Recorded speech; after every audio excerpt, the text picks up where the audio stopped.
Ambient noise, yeah. So now you're grabbing some band lab clips.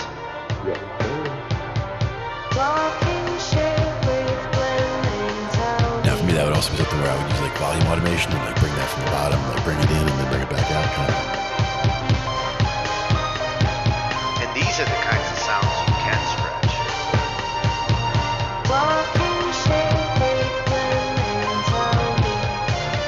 With this AI, like stretching it actually can be cool.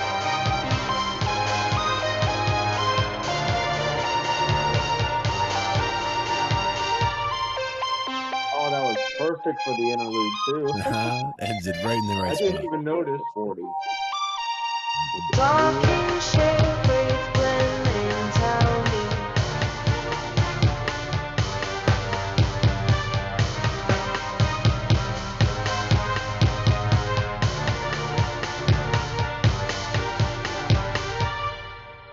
Even realize the texture faded out at the interlude until it happened. I'm like, wait a minute. Sometimes you just, it was just meant to be that way.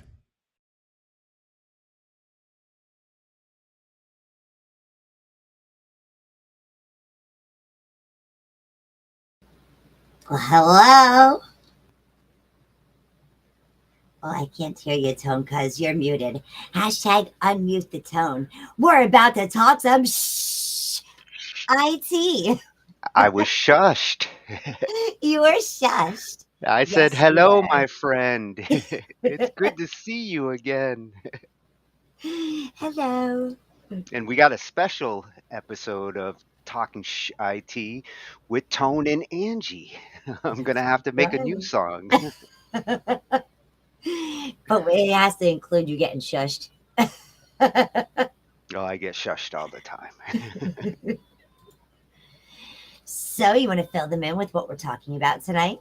Yeah, tonight we're going to be talking about something we have talked about in the back for years now, and it's the first time we're actually covering it here, but it's a real important thing, especially given what I've seen in the past couple of days in the last week, changes that are going on with copyrights, how platforms are dealing with them, and it's finally come to BandLab because I've seen changes in BandLab in the last few days that I've never seen in the last 3 years. So we're going to get into some of that and see where this is developing. Let's bring this up. And what we're going to be covering is copyrights, the DMCA, which is a big reason for all of this copyright talk. And we're going to look into how to properly cover songs, and why artists might cover songs, what are good reasons, for covering music, and how to do it responsibly. Because I think it's something that doesn't get talked about enough. Mm-hmm. So we've Absolutely. got we've got a couple of videos that are going to explain the DMCA, the Digital Millennium Copyright Act, because that's really where this all comes from. And I mean, this is an act that was put in 1998. Thank you, Bill Clinton. And it's a little controversial. There's two sides to it. In one regard, it is there to protect artists and their content and their rights.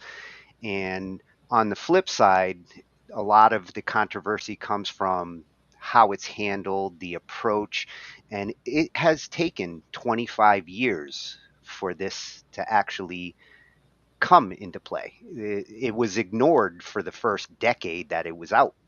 No platform complied with it. But in the past few years, especially since 2019, you've seen the DMCA really start to be enforced. So I think it's important for all artists out there to start to understand what this really is. So we're going to look at a couple of videos coming from DMC Agent Service. And this is a cool channel for anybody who might have material out there. And if you've never heard of a DMC agent, what that is somebody you would hire if you were an artist and you needed to send cease and desists and monitor the internet for your content being used improperly. Just like you would get a lawyer, in this case, you would get a DMCA agent. So this channel really has a lot of information about this and how to deal with protecting your content. So we're going to also look at the pros and cons because I think it's good to see it from Mm-hmm. both sides. And then we're going to shift into, you know, are covers viable with the internet and why you might do them, should you do them, how should you approach them. The next couple of videos are going to cover just that, like, a growth strategy for musicians and do cover songs really work. This is another great channel and all of these are new channels for me. Like, Mm-hmm. I really found some freshies.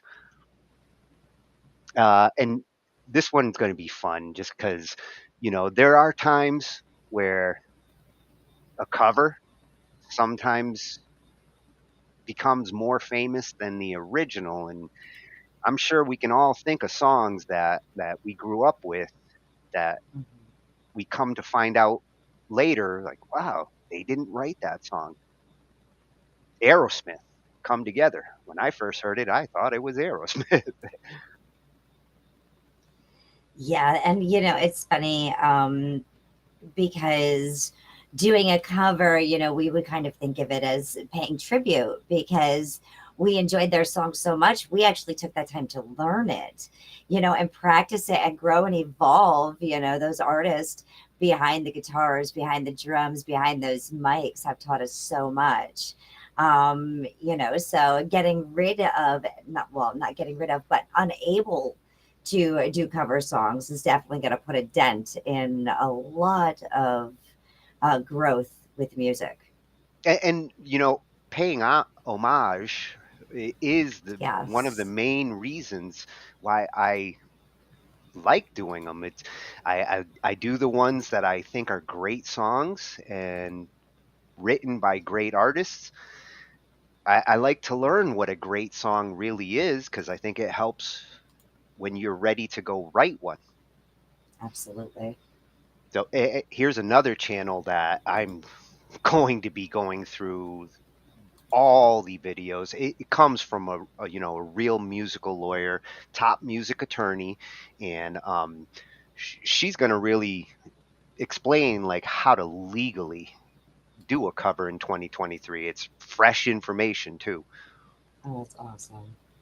And if you do manage to get some copyright, you know, issues, Primal Video is going to show you how to hopefully remove some of your claims when you're dealing with YouTube. And Band Builder Academy, another cool channel that I came across, is going to help suggest ways to release for the music platforms. Is a little different than YouTube, and using DistroKid and some of those distribution services, they do have clauses in there for covers, and they help Mhm. you to get those mechanical licenses. Absolutely.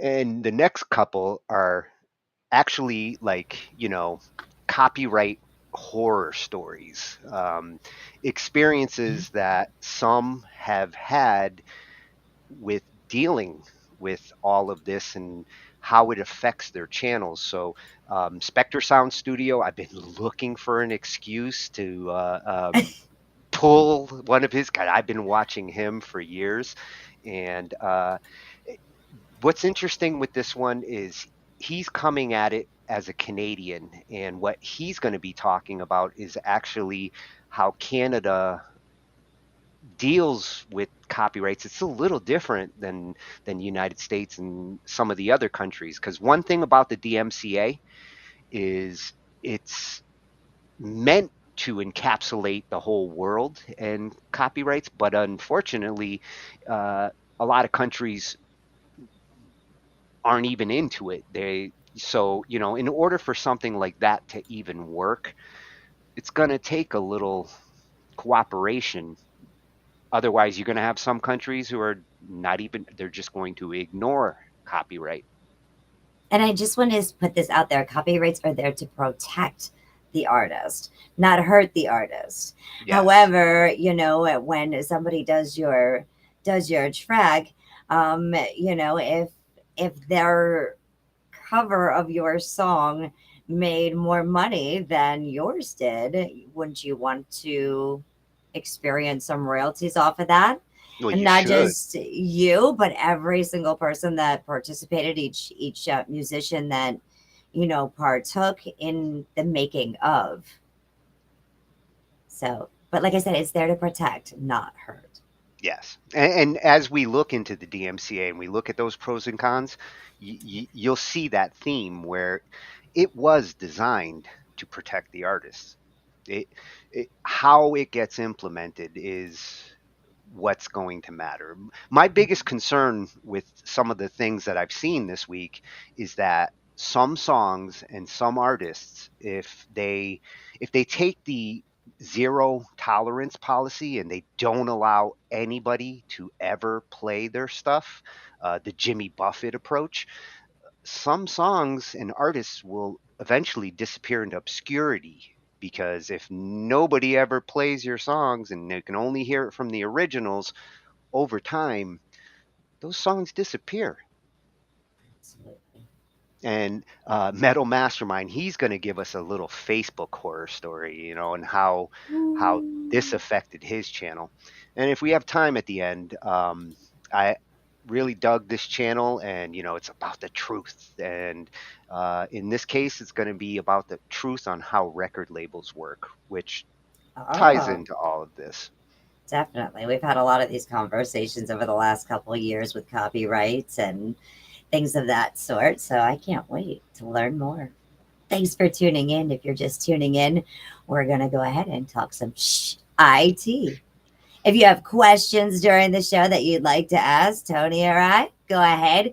We are on youtube.com/talking IT and Angified. We are also on twitch.tv talking IT and Angified. We're on Facebook, Angified Knows, and right here with you guys on BandLab. So if you guys got any questions, please don't hesitate to go ahead and ask us. More Oh, than and happy to share. I'd love to know opinions here, because they fall on both sides. You have some musicians who are like, I'm never doing a cover, simply because their attitude is, I write music. Why would I cover a song? And, that's a legit argument. Up until 2018, I refused to do covers. You had to really twist my arm. What's really funny is I actually had a friend say to me, because I said about, the original songs. And I had a friend say to me, Ange, everybody starts out with a cover, whether it's our ABCs, our 1, 2, 3s, our Rockabye Baby, Patty Cake. We all started out with cover songs. So, like Itsy I bitsy said, it's spider. definitely going to hurt some things, but at the same time, it is out there to protect the artist and their work. Yeah. So what actually led to me deciding to do this week? Back on the 29th, I got an email from YouTube, which once in a while you'll get copyright notices from YouTube, and that's not unusual. I haven't seen a ton of them. I have almost 2,000 covers over there, and you rarely see ones like this. I've only seen it 3 times, and 2 of those times came from the same band, the Eagles.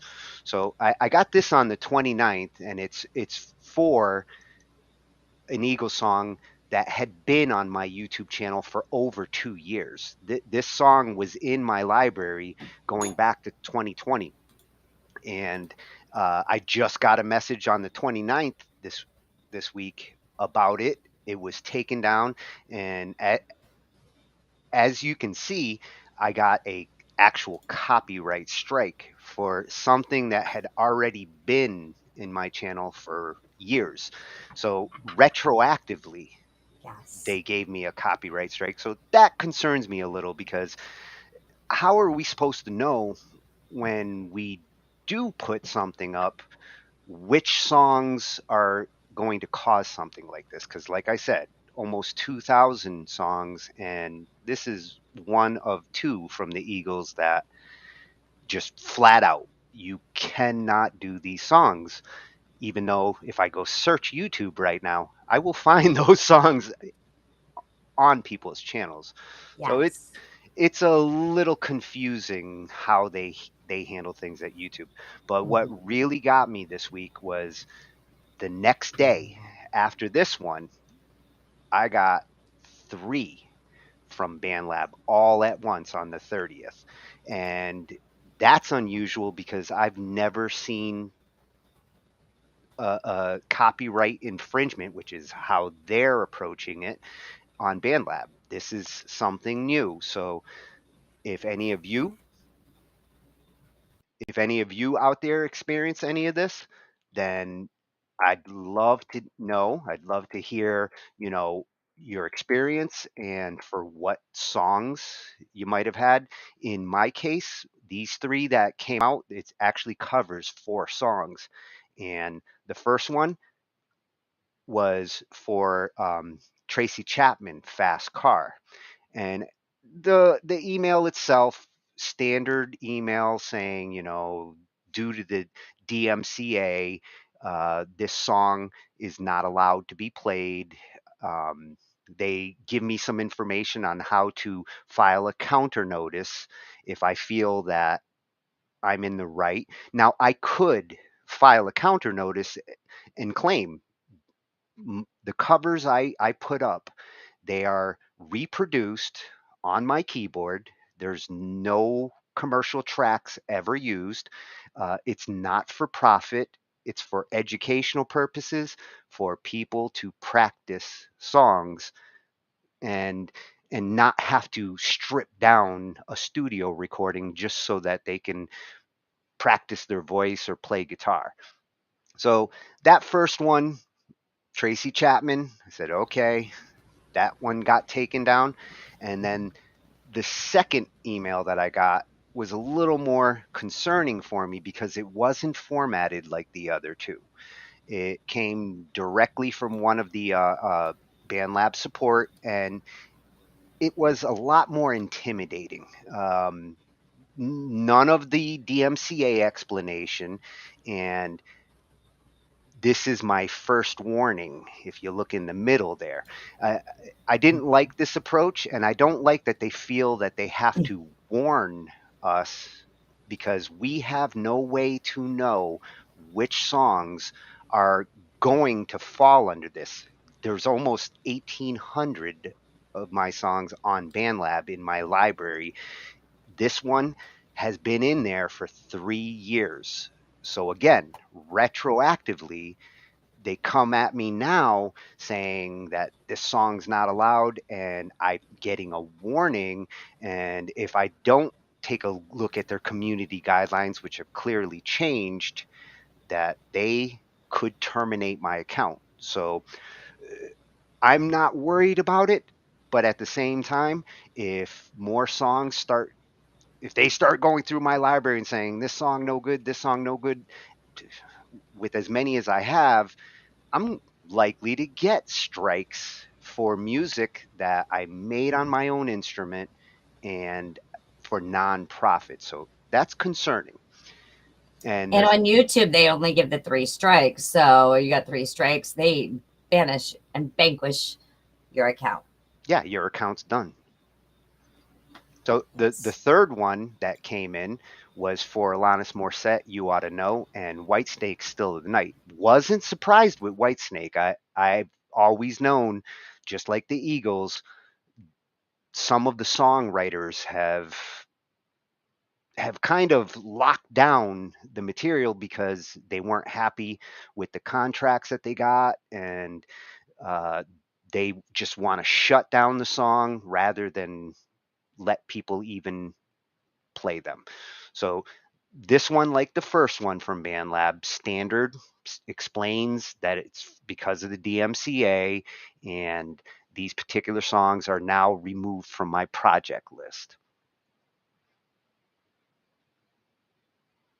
And it's those four notices that I got this week that lead us into like what we're going to be looking at tonight and why we need to understand what we're dealing with, because tomorrow you could be getting a strike for something that was fine to post yesterday. And that's what happened with these particular ones. Every one of these have been in my library for over 2 years. They retroactively gave me the strikes this week. If any of you see this over the next couple of months, don't be surprised and let me know. I really would like to know the experiences people are going to have when they cover a song, because BandLab song. So our first video that we're going to start with is going to help to explain what we're really dealing with. What is the DMCA, Digital Millennium Copyright Act, and why it is significant. I mean, there's no argument there. It was necessary going into the modern internet age. And this show is highly educational, so you might want to go ahead and just grab a notepad and a pen or paper, just so you can jot down some notes while we're going through this, so you don't run into a copyright issue. Copyright issues actually can go ahead. You can get jail time for it, even if you edit the song, and the fines are pretty hefty. So yeah, and if any of you are still confused afterwards, or you want to do it more responsibly and you need help, reach out to us. We're going to be there to help to do this the right way, because that's what we're going to have to do. Because even if you Google, can you get sued for using copywritten music, you'll find there that you can actually get up to $30,000 for each work infringed. And there are sites that are being targeted simply for putting up the lyrics, not even the music, just the lyrics are being copywritten. So the times they are changing. Absolutely. This one comes from at DMCA Agent Service 2468. If you ever feel like you need an agent to represent your material that you've put out there, if you feel like somebody is infringing on your content, a DMCA agent is an important thing. And this website, this channel, is chock full of information on what to deal with there and when you might need a professional to actually go out there for you. Right. So he's going to explain DMCA and why it's significant. Take some notes. I am. Welcome to today's video. I'm Rick Chapo with DMCAagentservice.com. Today we're stepping back from the details of the DMCA and looking at it more from an overall perspective. Specifically, what is the DMCA? Why is it significant? The DMCA is a federal law in the United States that deals with copyright in the online environment. It's a unique law in that the motivation for it wasn't necessarily originating in the United States. Instead, in the mid-1990s, there was an international organization called the World Intellectual Property Organization. They still exist today. But in the mid-1990s, they were looking at this newfangled thing called the internet and trying to figure out how intellectual property laws, which include copyright, were going to apply. Now you have to keep in mind that copyright law has been around for hundreds of years, and a lot of the foundational court decisions and code for the law were written well before anybody even had an idea of something called the internet. And so if you look at those rules and regulations, they really weren't going to apply well online. And it was pretty easy to see that chaos was going to be the result. So WIPO and its members, of which the United States was one, tried to come up with guidelines to address that. In 1996, they published those guidelines, and the member states were supposed to incorporate them into law. And in fact, in the United States, in 1998, a bill was introduced to Congress known as the Digital Millennium Copyright Act. And in October of 1998, President Clinton signed it into law. And so the DMCA was essentially what we might consider a foundational law of the internet. It is one of those laws that if it didn't exist, the internet would look significantly different. You would most likely not have the sharing environment that you have now, and websites that are built on user-generated content typically probably wouldn't exist. So we're talking YouTube, Facebook, sites of this sort, which we'll get into a bit more here. But the DMCA, so what actually is it? Most people think there's one focus of the DMCA, and that's to deal with situations where somebody, copies content off of your site and republishes it somewhere else. And that is one focus, but there are actually three focuses. So the first one addresses something known as the circumvention of digital rights management systems. A digital rights management system is one where you have a closed digital environment, if you will. Let's use an example as a movie on DVD. So you go out and you buy a movie on the DVD, you bring it home. That DVD has a security system built into it that prevents you from copying the movie. Now, if you violate that security system, if you breach it so you can copy the movie, well, you're circumventing the DRM system, and that is illegal. And so obviously illegal carries important ramifications of jail time and things of that sort. Do you see movies ripped and reposted online? Yes, all the time. But that act nonetheless is still considered illegal under the first focus, the first element of the DMCA. So that's the first focus. The second focus is probably the reason that you're here and looking for DMCA information, and that is the safe harbor immunity provisions found in Section 512. So what these provisions say when they're boiled down is basically an internet platform or an internet-connected app cannot be held liable for copyright infringement claims based on content uploaded by users. And the important part of that is uploaded by users. So let's take an example.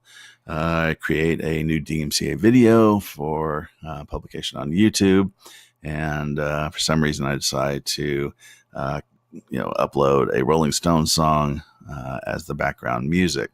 When I upload that video to YouTube, I'm arguably committing copyright infringement because I'm using that song without permission or authorization. So in that situation, I can be held liable for copyright infringement, but can YouTube? And the answer is no, as long as they follow a particular compliance procedure, which isn't particularly difficult. But so long as they do that, then they are not going to be held liable because of the safe harbor provisions of the DMCA give them immunity. And so that's an incredibly important thing if you think it through. While it may seem less so right now, think about, in the early 1990s. Let's take Facebook. Facebook launches, I think it launched in the 2000s, but whenever it launched, imagine if there was no DMCA. And in the first year, it got hit with, 5,000 copyright infringement lawsuits. Would Facebook exist today? The answer is probably no. And it wouldn't even really deal so much with the merit of those lawsuits. It's just the simple cost of defending them. The attorney's fees involved defending them would have probably swamped the company and sent it into bankruptcy. And, would the disappearance of Facebook be a good thing? Well, we can certainly discuss that in another video. But you have to keep in mind that this would apply to all user-generated content websites, Twitter, YouTube, Instagram, whatever. And the internet itself would just look radically different than it does now. And it probably would be, frankly, pretty weak because it would pretty much be a place where you went to buy things, and that was about it. The exchange of information and ideas probably really wouldn't exist because websites, they just couldn't afford to do it because they would have to defend all these lawsuits. They probably wouldn't be able to get insurance, and it would just be kind of a nightmare. So the safe harbor provisions are critical, and they're hugely significant. And that's why the DMCA is law you really need to understand.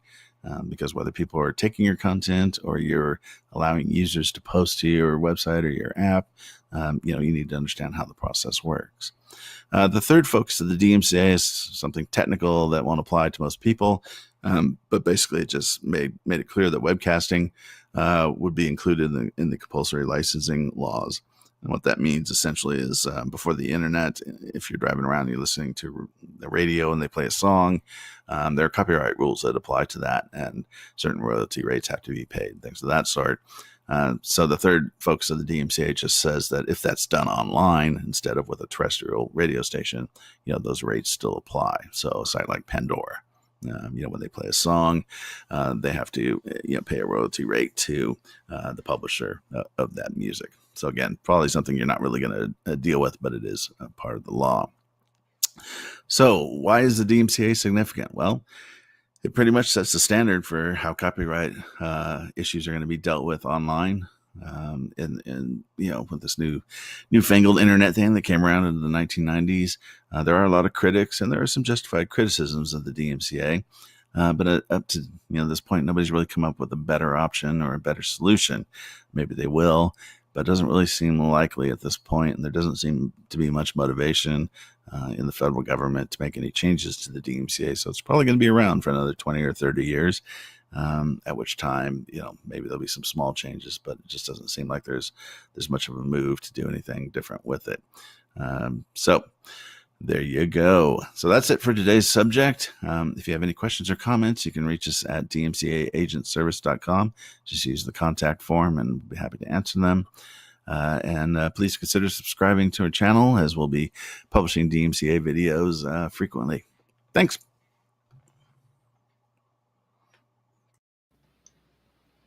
Wow. So there you have it. The Mhm. DMCA in a nutshell. That's right. So you guys make sure you check your emails like Super Maha to see if you've gotten any copyrights lately for any of your written work. Yeah, for any of the work that you have done covering any covers without permission. You'll know them because in the subject line you will see DMCA in Well, the subject if you're going to cover a song, you know it's cover. Yeah, but not all covers fall under like DMCA copyright strikes or infringements. We're talking a handful of songs. To stay clear of copyrights, the only right thing is to get permission from the artist. Well, if you do a lot of songs, you got a lot of artists to contact in that case. And as we'll see going through, usage, why you're covering the song, how you're representing the song, whether you're making money, big part of it. Those are going to be the factors that either give you an argument or really give you the strike. And as he mentioned, it is controversial. There's a lot of sides to it. And the second video, nice short one that just covers the pros and cons, looking at this both from copyright holders and artists who just want to jam. That's right. So let's look at the pros and cons, and then we'll start looking at ways to cover it. Well said. I'm learning from Ange. Whoa. Welcome to Talking. Hey, welcome to today's video. I'm Rick Chapo with DMCAagentservice.com. So today we're looking at the DMCA pros and cons. We're just going to fly through this, but I know there are a lot of people who tend to look at the issue from either the pro or the con side, and it's important to make sure you balance things. So we're talking about Section 512C. This is the Safe Harbor Immunity section for online businesses. Basically what it says is a website or app cannot be held liable for copyright infringement for content uploaded by users. So if you have an account with Facebook and you upload something to Facebook, to your page that somebody claims is infringing on their copyright, Facebook cannot be held liable, but you can. Now Facebook and any site or app has to follow a particular compliance process, but as long as they do that, they have immunity. And the question then becomes, okay, well, is all this good or bad? So let's take a look. The pros. So the important thing to understand about the DMCA, as outraged as you may get or as much as you may support it, is that the internet would look very different without it, certainly in the United States. And the biggest issue would probably be UGC sites. UGC stands for user-generated content sites. So there's just sites like Facebook, Twitter, Tumblr, Snap, whatever the latest social media sites. It's any kind of site or app where users are uploading content to it. Now, if the DMCA did not exist, well, if any of those users uploaded something alleged to be infringing, the copyright owner would sue that user, and they would also sue that site or that app, whatever it was. And as you can imagine, you're suddenly looking at a lot of lawsuits. Let me give you an example. As I'm recording this, it's April 2019. Google reported that in March of 2019, it received 75 million DMCA takedown notices. So even if 10% of those are valid, we're talking about 7.5 million lawsuits. So Facebook I mean, they could probably handle it now because they have so much money. But if any company, any social media site, any user generated site was in its first couple years as a startup, they would just get annihilated. They would be in bankruptcy court, and it would be a disaster. So it would be very unlikely that we would have Twitter, Facebook, Instagram, YouTube, any of these kinds of companies. It would just be impossible. And so that's obviously a huge benefit of having the DMCA. Secondary benefit is it creates an inexpensive process for dealing with infringement online. Okay, if we didn't have the DMCA and you're a copyright holder and you saw somebody infringing on your copyright, your remedy would be to send them a cease and desist letter. Okay, well, that's coming from an attorney, so that's going to cost you. And if they don't reply, if they don't comply with the cease and desist demand, then your only remedy is to sue them in court. And so how many lawsuits do you want to get involved in? And even if you love to pursue lawsuits, well, you're looking at filing, tons of them. Again, we go back to the Google example, 75 million complaints in 1 month. Now, a certain percentage of those are not going to be valid, but let's just say, you find your image has been swiped 20 times. Well, that's 20 different lawsuits you'd have to file, and that's not going to be fun. With the DMCA, we have the informal process, have the compliance process where you can serve a DMCA takedown notice on the host of the offending site or app, and that will usually remedy the situation. Is it perfect? No, and we'll cover that in cons, but it's much better than having to go file a lawsuit every time. See, the court system. If we didn't have the DMCA and we were filing millions of copyright infringement claims every month in federal court and even in the state courts, I mean, the court system would grind to a halt. It would just be chaos, and we would all end up paying huge amounts of money in taxes to build giant new courthouses, pay judges, pay bailiffs, the whole infrastructure process. As an attorney, I fear to think what that would look like. But it would be a nasty, nasty mess. So there are definite positives and pros to the DMCA. Are there cons? Oh, yes, there are. This law is definitely, has some issues. For copyright holders, perhaps the biggest con is the whack-a-mole situation. Let's say you create something and it's popular or it has value. One of the things that's often going to happen is people will swipe it, and then they'll republish it and perhaps try to sell it somewhere. So let's say you develop a course, somebody pays to get access to it, they copy it all, and then they put it back together in essence, and they go onto another site and they upload it and then try and sell it for less than what you're selling it for. And so let's say you see that and you go, okay, and you go to that site and you submit a DMCA takedown notice, and the site says, oh, okay, and they take down the offending course. Well, the problem is 2 days later, the course pops up on another site where they're trying to sell it, and so on and so on and so on. And that can be incredibly frustrating, as you can imagine, thus the whack-a-mole designation. But also, copyright holders abuse the DMCA all the time. This tends to be more with larger companies, and basically what they do is they use automated software, and it's keyed to certain keywords. And if those keywords are found, they just start submitting DMCA takedown notices. And it's not fair. It often will hit fair use situations. It will often, really limit free speech. We just saw this literally yesterday. Stars, the TV channel or TV production group, they started serving DMCA takedown notices a little aggressively. So somebody had written an article, apparently, I think it was critical of one of the Stars TV shows, American Gods, something like that. And that's fair use. That's criticism. That is a standard acceptable use of a copyrighted material. You can't win an infringement claim on that. Stars submitted the DMCA takedown notice regardless.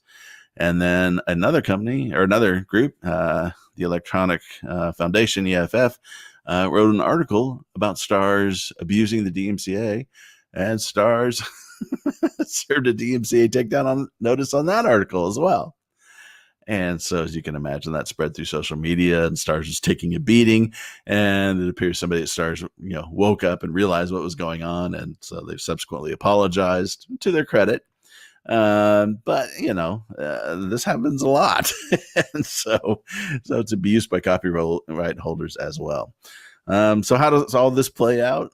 Is the system perfect? No, it's not. But I've yet to hear of any alternative that has any kind of balance to it that sounds any better. We just haven't seen anybody recommend an alternative to the DMCA that sounds like it would improve things. Now, could the DMCA be tweaked? Sure, of course. But again, once those tweaks start happening, you're never really sure what the actual outcome will be. While you may have a plan in mind, of course, the plans don't always come true and don't always produce the results you're expecting. So it'll be interesting to see how things play out. If you're interested in these kinds of issues, watch the EU right now. They just issued a new copyright directive, and they're going to try to make these large UGC sites filter out copyright infringing material. So basically, they're doing the opposite of the DMCA. And I think it's just an awful move because not so much because it hurts Facebook and Google and those groups. They have the money to deal with it. But the EU is giving those companies basically a monopoly in Europe because it's going to be nigh impossible for a startup to break into those areas because they don't have the money. They don't have the money to develop the filtering system. They don't have the money to fight off all the lawsuits that are going to come. It's just going to be a mess. So keep a watch on that. You can do a Google alert for EU copyright directive and see how that plays out. But anyways, so that's it for the DMCA pros and cons. Feel free to publish any questions you have below, and I'll do my best to answer them. Thanks for watching. Have yourself a good one.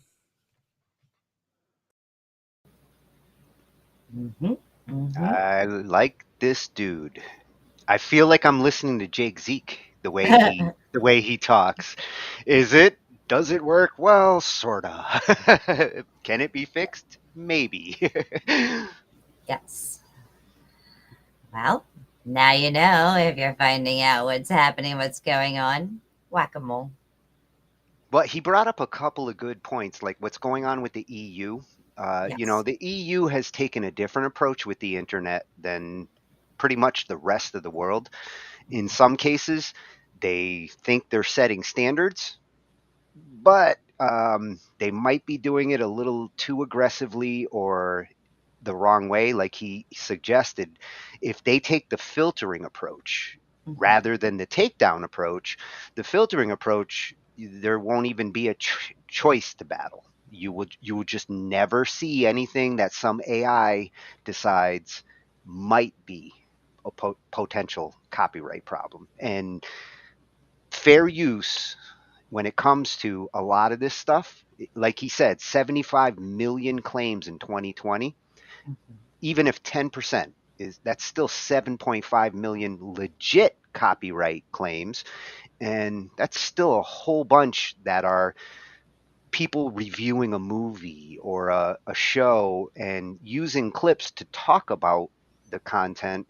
That's fair use, and we'll see more about fair use in some of the videos that are going to be coming up. That's right.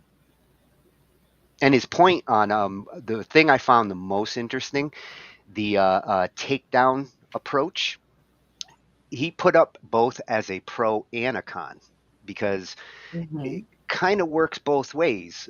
It's nice to have a takedown approach. It's not like you're just going to get instantly sued for doing something. You're going to get takedown notices that will eventually lead to that, depending on the situation. And what's really funny is you'll find some of your original stuff even get tagged because it thinks the AI thinks it's hearing something else. Yeah. So if you do get a copyright infringement and you're like, this is my piece, go ahead and dispute it because you know that it is an AI that is just picking up on a word or two or maybe a couple notes. But that is not saying that if you use somebody's, lead that, that's not protected. Yeah, and at some point you're going to need to get to a human. So like the first couple of responses you're going to get are definitely coming from machines at this point. And I think that's why we're seeing more aggressive. Why I got 4 in 2 days is because I think AI is starting to take over the job of these cease and desists. So that might be a con in the future if we depend on computers to just arbitrarily decide what's copyright out there. Humans haven't done a very good job of it, and I don't see the machine doing any better being programmed from those humans. And I'm not really sure, Super Maha put on there, how can they detect songs that are subject to copyright claims, whether because of third-party reports or using BandLab's automatic content identification system. At this point, I know BandLab does have a section that you can read about it on their page. But ultimately, if you're doing a cover, you know it's a cover. So you take that risk.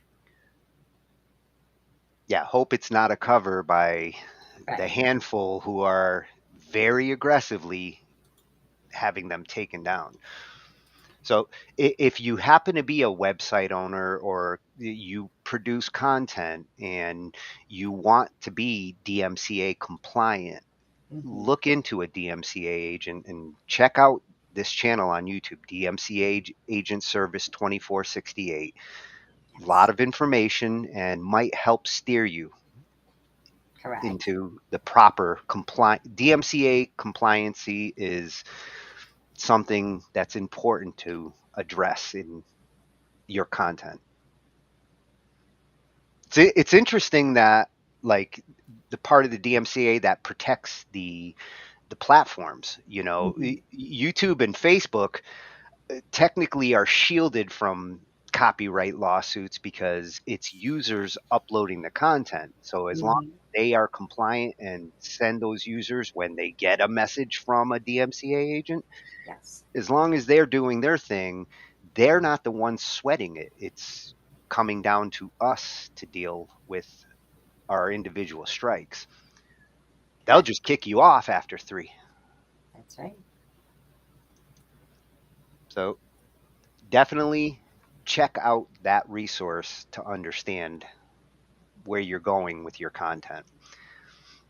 So now we're going to actually look into making content the proper way that's going to work for some of these platforms, you know, whether it's a streaming platform like Twitch or YouTube or Facebook, now BandLab, or, you know, some of the music distribution networks out there, Spotify's and SoundCloud's.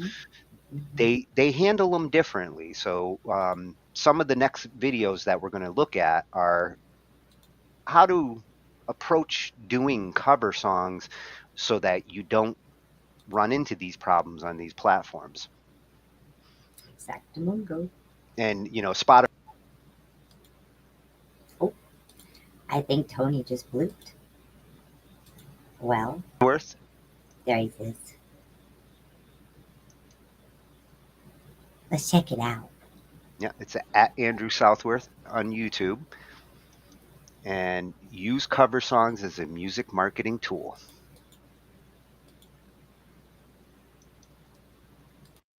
Talk about how you can use cover songs as a tool to promote your original music project. And this has been top of mind for me because for my alternative metal band Ever Waking Moment, we're thinking about doing cover songs next year to kind of take things to the next level. This year we did 100% original music and Facebook ads to promote everything, but cover songs have a bunch of really cool benefits that we're going to talk about. And the reason I learned about these benefits is I do a ton of consultation calls, like 10 to 15 a week for the past 2 years.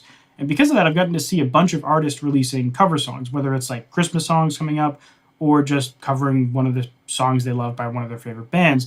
There's a lot of really cool benefits. In particular, I've broken them down into 3 kind of unique core benefits that we're going to talk about now. And the first one is they kind of have a natural SEO. So SEO stands for search engine optimization. So this means if you cover a song and you throw it up on YouTube, people that are searching for that song or searching for covers of that song or reimaginings, a metal version of a certain song, then you're going to be coming up because they're already searching for that song. And also, if you're posting on social media, TikTok, Instagram, whatever, if you're hashtagging and typing in descriptions for your song correctly, then if people are searching for that song, you're going to come up as well. Also on Spotify, especially if you're early on and covering a new song, if people are typing in the name of that song, the name of your cover song is the name of that song. So obviously, if your song is, you're covering Baby by Justin Bieber, there's going to be a billion babies that come up. But if it's a new song that kind of has a unique name, not going to be as many covers because it's new, but also the song has a unique name. So the second benefit is what I'm calling familiarity on social media. If you don't know by now, one of the biggest things in modern music marketing is posting on social media. It's just a great place where you can get new fans to check out your music entirely for free. And if you're trying to talk about your song, like people don't know your song, they've never heard of you before. So it's kind of hard to get their attention, to get them to actually listen to your song and see if they even like it at all, even though it's free.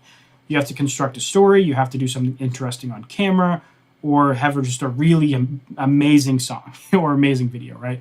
If you're doing a cover song, it kind of lowers that barrier to entry because they're already interested because they like that song, or at least they know the song, and they want to hear what you're doing with the song. So you don't have to construct this elaborate thing. It's like the fact you're doing a cover song is interesting and content in itself. Whereas if you're doing your own song, you have to kind of put another spin on it. Now, the third thing that's kind of related to the last one is if you're running Facebook ads to promote the music on DSPs, which I do have a video playlist right here that you can check out on how to do that, or if you're trying to promote the music video for your cover song, which if you want to run YouTube ads, check out this video right here, you have a benefit if it's a cover song because you can target the original artist of that song, assuming they're available to target on the respective ad platforms. But even if they're not, you can target related artists or genres so that you know the people you're targeting will be aware of that song.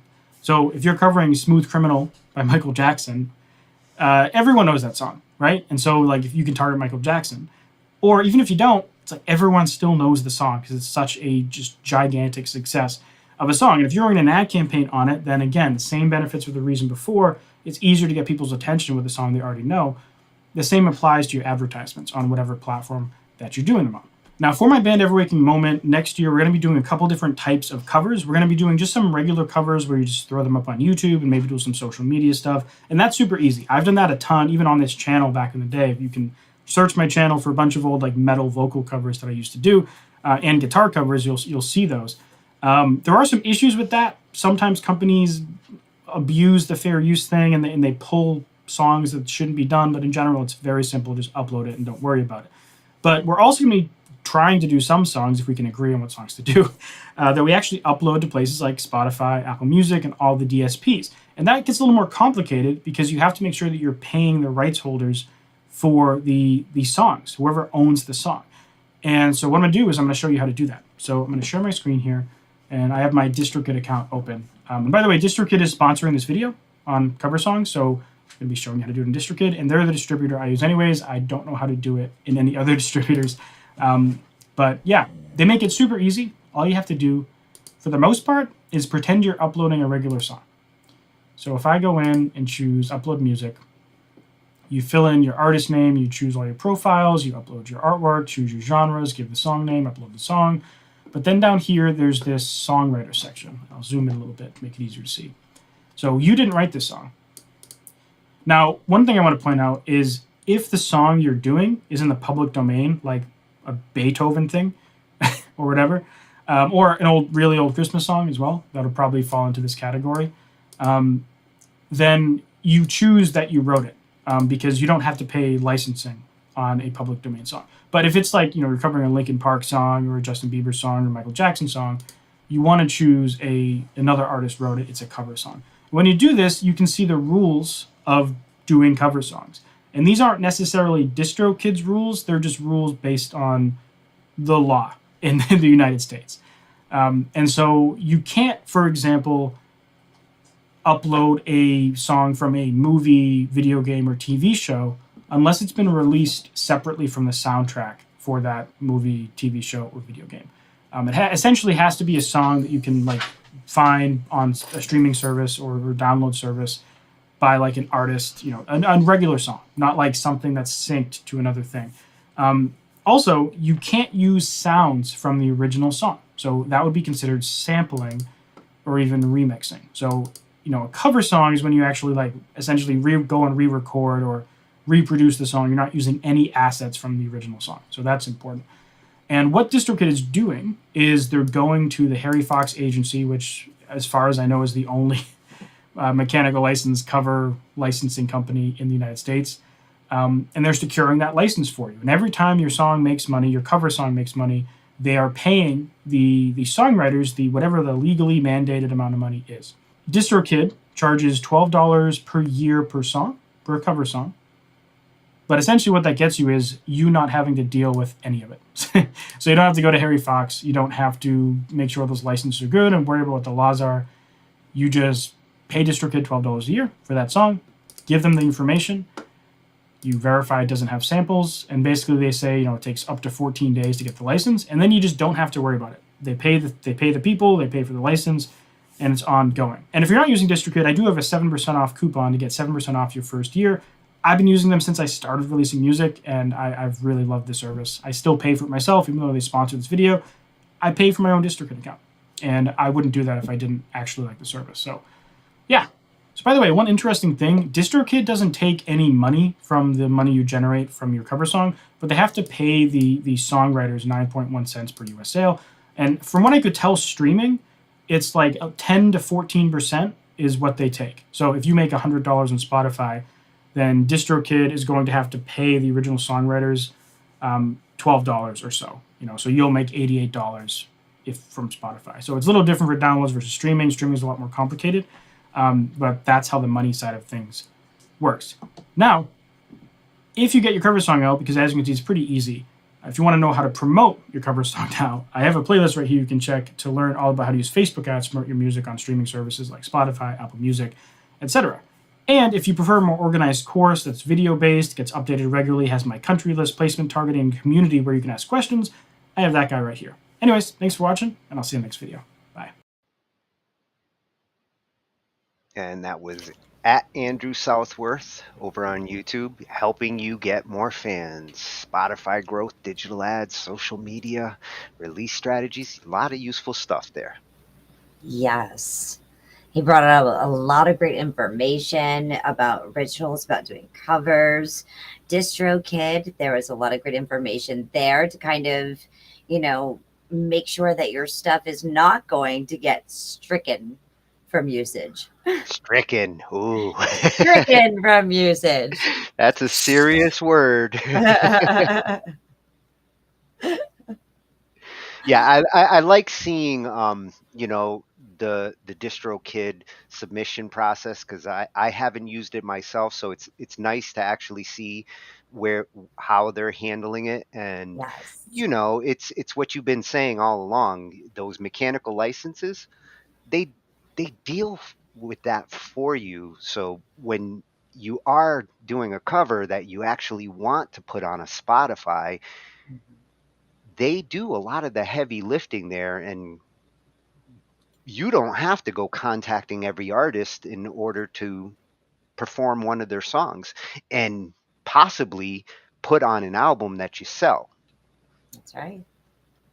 And he did mention, there's a difference between downloads, because downloads they can track much easier.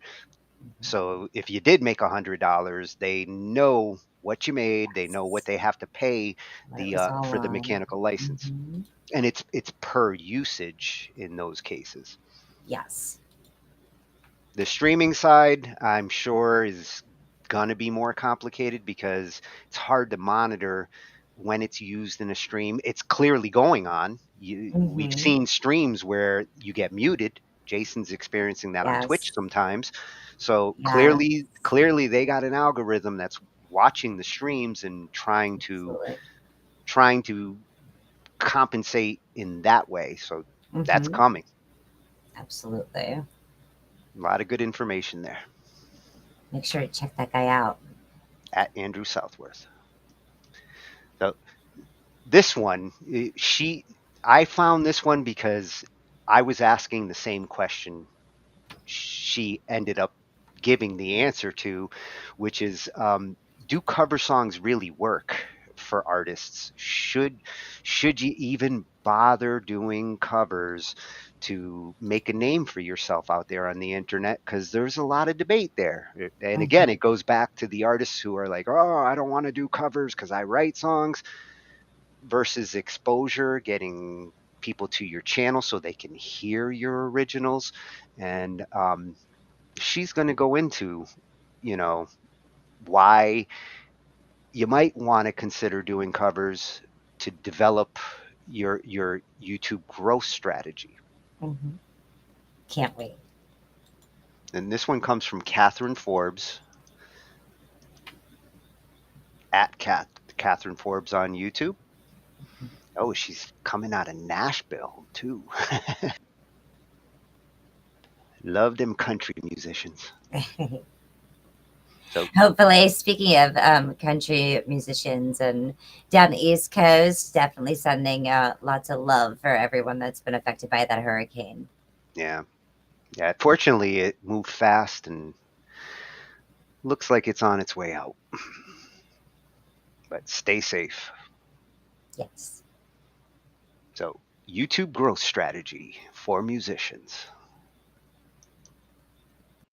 Let's talk about growing your YouTube channel. Are you posting cover videos? Because, I mean, there is a lot of advice out there telling you to do that, but maybe you're not seeing the results that you had expected. In this video, I'm going to show you how to figure out what songs are going to be worth your time to cover versus figuring out how to spot the ones that aren't.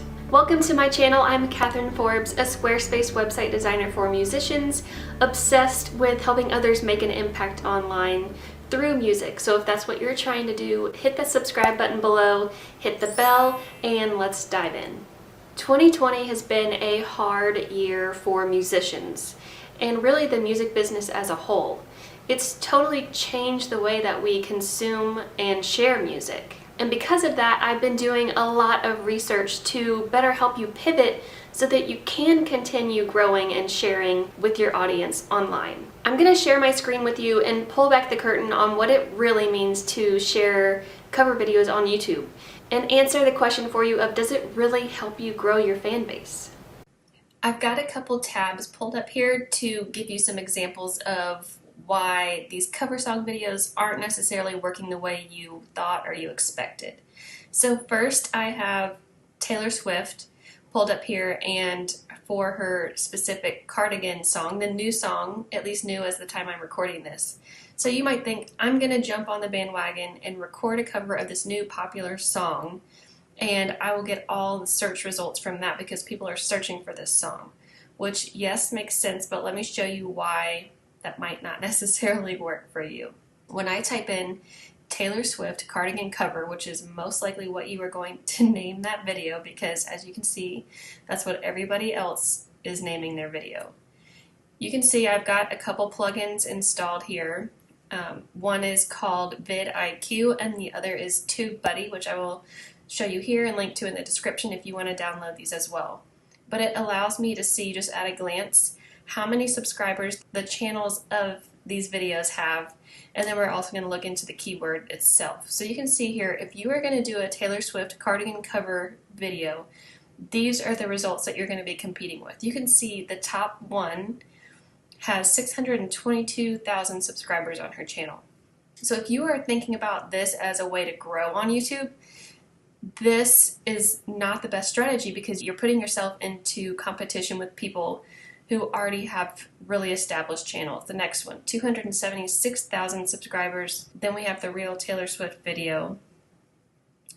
This girl, she broke through with this cover here. She's got only 1.67 thousand subscribers, which is still great, but compared to everybody else here in this pool, 81,000, 11.2 thousand subscribers. So you're putting yourself in this really tough competition and you might not even have known that. Now I want to go over to, I have Adele Rolling in the Deep cover pulled up as well. Again, same thing. You can see the people that are actually ranking for this have so many subscribers already. 172,000 subscribers, 357,000. This girl has 3 million subscribers, 16 million subscribers. So this time let's click into this search explorer to do the keyword explorer and really get a good look at what we're dealing with here. So you might see this overall score and it says there's a decent amount of competition, but this keyword is searched so often it's worth targeting. When I first downloaded this plugin, I went through and found all of the green keywords, the very good and the excellent keywords that I could, and I was like, this is my strategy. This is going to be it. But actually, the more I've gotten into it and now that I see results, I realize that just because it's green doesn't necessarily mean it's good for people who are just starting out on their channel or just starting out as your music career. So for me, my YouTube channel is currently sitting around 500 subscribers. So for me, this isn't necessarily going to be a good way for me to get seen, even though it says very good, and I'll show you why. So like this says, the search volume is high. It's high as it can get. The competition, though, it's rating it pretty low. That means it's going to be hard. It's got a lot of competition. Optimization strength is good, but this is where you really want to check out. So number of videos and search results, 10.3 million videos. So if you decide to do a Rolling in the Deep cover song, you're trying to take advantage of YouTube being a search platform, and you know people are searching for this song because it's popular, well, there's already 10.3 million videos out there in this search result. So this is not going to help you get seen if you are new and just trying to get your channel going. Even though this says very good, it's going to be very hard for you to get recognized by YouTube in the algorithm because there's so many other people who are at a higher level with more authority on YouTube than you. Does that make sense? Okay, I have one more pulled up. But first, I want to hear what your most popular cover video here on YouTube has been so far. Leave me a link down below in the comments, and then after this video is over, go find 2 others in the comments, go to their videos, give them a like, leave them a comment. I mean, the least we can do here is help support each other, right? The Jolene Dolly Parton cover, just because when I thought of cover songs, this one came to mind because everyone seems to do it. So again, you can even see Miley Cyrus is ranking up here at the top. So if you would like to compete with Miley Cyrus, be my guest. But I hope this is kind of showing you now that doing cover songs works sometimes, but it's not going to work all the time. And if you are targeting these songs that are very popular by a very popular artist, it's going to be even harder. You can see here the searches, it shows us on this one. I'm not really sure why sometimes it shows searches per month and sometimes it doesn't. This time it shows us 770 per month. So it's really, people aren't really searching for it. And we'll look into this keyword explorer, and it's giving it a fair score. You can see the number of videos and search results is 1.28 million. So again, if you do your Jolene video cover and you put it up on YouTube, you're going to be competing with over 1 million other people who have done the same thing. And to be ranked up at the top, you're going to be competing with these people who have a lot of subscribers. So if you would like to do covers, or if you are doing covers but you're not seeing results and you're wondering why, maybe this was an eye-opener for you, I hope. And I hope it will help you, give you a strategy for moving forward. So if you download this TubeBuddy tool, I'll give you the link here, and I'll also put it in the description so you can click on it. You can download this and just go to town on searching your video titles and see which one might be the best for you to do. I will tell you that the TubeBuddy, the free version, does have a limit on how many searches you can do per day, but I upgraded for $4.50 a month and I can just search all day, and I do search all day. Hopefully this is all making sense for you now. Cover videos have the potential of being really helpful for your growth here on YouTube, but only if you do your research beforehand. If you're feeling extra into analytics and SEO right now, I have a mini course to help guide you through exactly how to get the SEO ranking of your Squarespace website up. You can find it at designingtheroad.com/SEO. And when you sign up, you will get instant access to all the tutorial videos inside. If you haven't already, hit that like button down below to let me know if you would like to see more YouTube strategy, YouTube growth videos from me in the future, and hit the subscribe button, hit the bell, hit all the things, and I will see you next time. For more music related YouTube advice, I will leave my last video right here for you.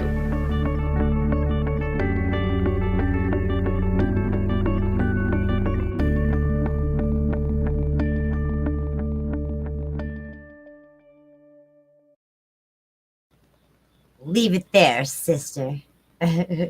And anybody thinking of covering Jolene, they do have a battle against you. Yes, yours is different and pretty much my favorite, next to Dolly. It would definitely have to have some kooky type video to draw something in. But the sound alone within the first couple seconds is like, this isn't Jolene. So, But yet it is. but yet it is. Yes. Now we got some bonus tips there. That was great because not only did we learn about the effect of covers and whether it is a good strategy to actually do something that's out brand new and popular, and whether you want to compete in that noise for viewers, because she made great points there about Yes. where you're going to show up in the search. But buddy. those extensions, yeah, that's I had to go check the description here because I want all of these. Every one of those looks very useful for the kind of analytics that you want to be aware of if you're trying to grow your YouTube channel. And that's what that was all about, was YouTube growth strategies. Correct. And I think she gave a healthy balance of advice there when it comes to doing covers. She wasn't overly advocating it, and she was being realistic about its effect on the impact and whether it might or might not get you more viewers. Right. And considering they were talking about new covers, new songs that are being covered, which for an artist or a band that has just come out, if everybody's covering your song, that means you're a hot band. That's right. It's rare that a brand new band with brand new songs gets covered by other bands. They have to have some great material, and that's how they get bigger and bigger in those cases.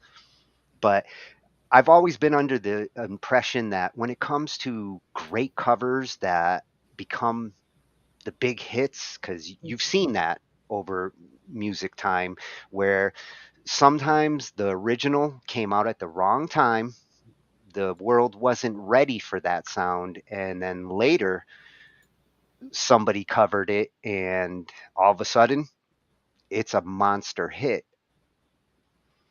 Right. And our next video, he actually has a 3-part series on this. We're only going to look at the first one, but I encourage you, if you like what he's talking about here, check out the part 2 and part 3 as he goes through covers that outdid the originals. Yeah. And then there's a lot of them out there. Some of them end up being a surprise because you just assume that this must be the writer of the song, the original artist, and sometimes that's not the case. That's right. And some songs get covered, and not only do they blow up bigger than the original artist, but when people find out this was a cover, and then the original artist actually blows up again for a second time, it's almost like they've been rebirthed. Yeah. In some cases, that original artist gets a second coming. Exactly. Yeah. So this one's going to be coming from @Alpha Media on YouTube,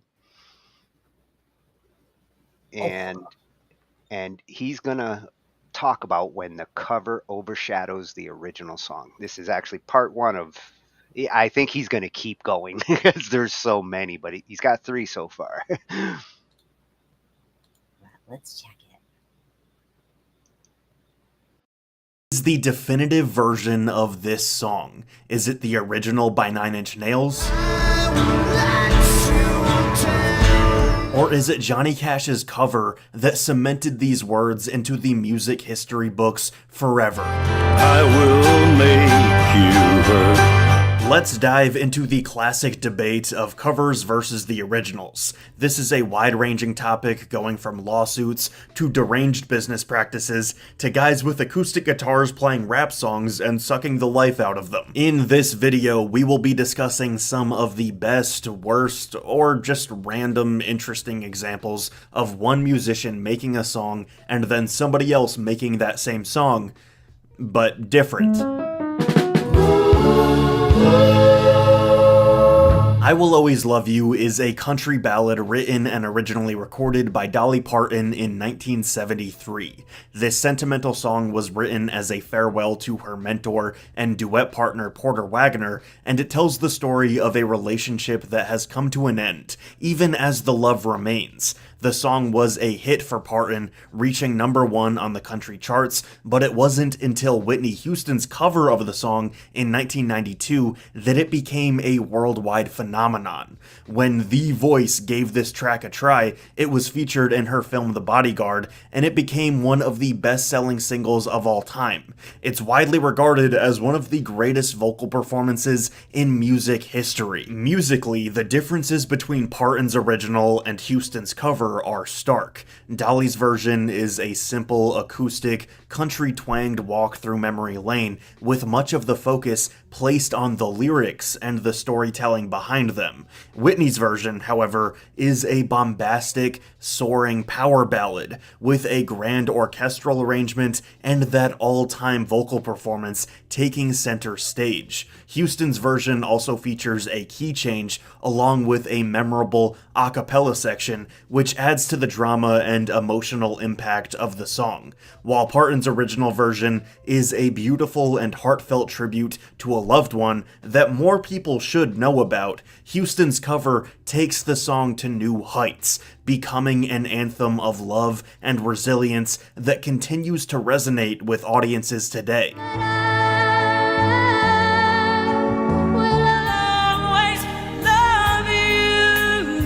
In a somewhat similar example, NME once described Sinead O'Connor's Nothing Compares to You as one of the best boo-hoo my blokes left me pop songs ever recorded. Originally written by Prince in 1985 for his side project The Family, this track came and went without much attention initially.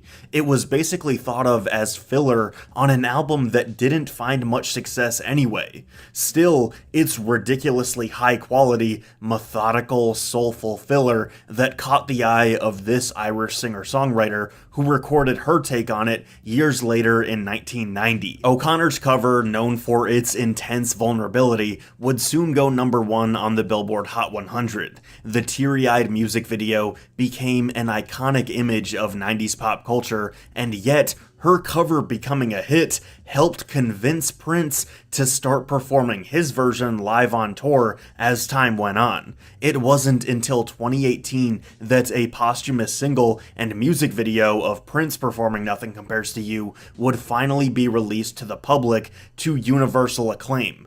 Both artists bring a sense of longing to the track in unique ways, and might I also suggest the heartbreaking rendition performed by Chris Cornell a couple years before his untimely passing. It's been so lonely without you here.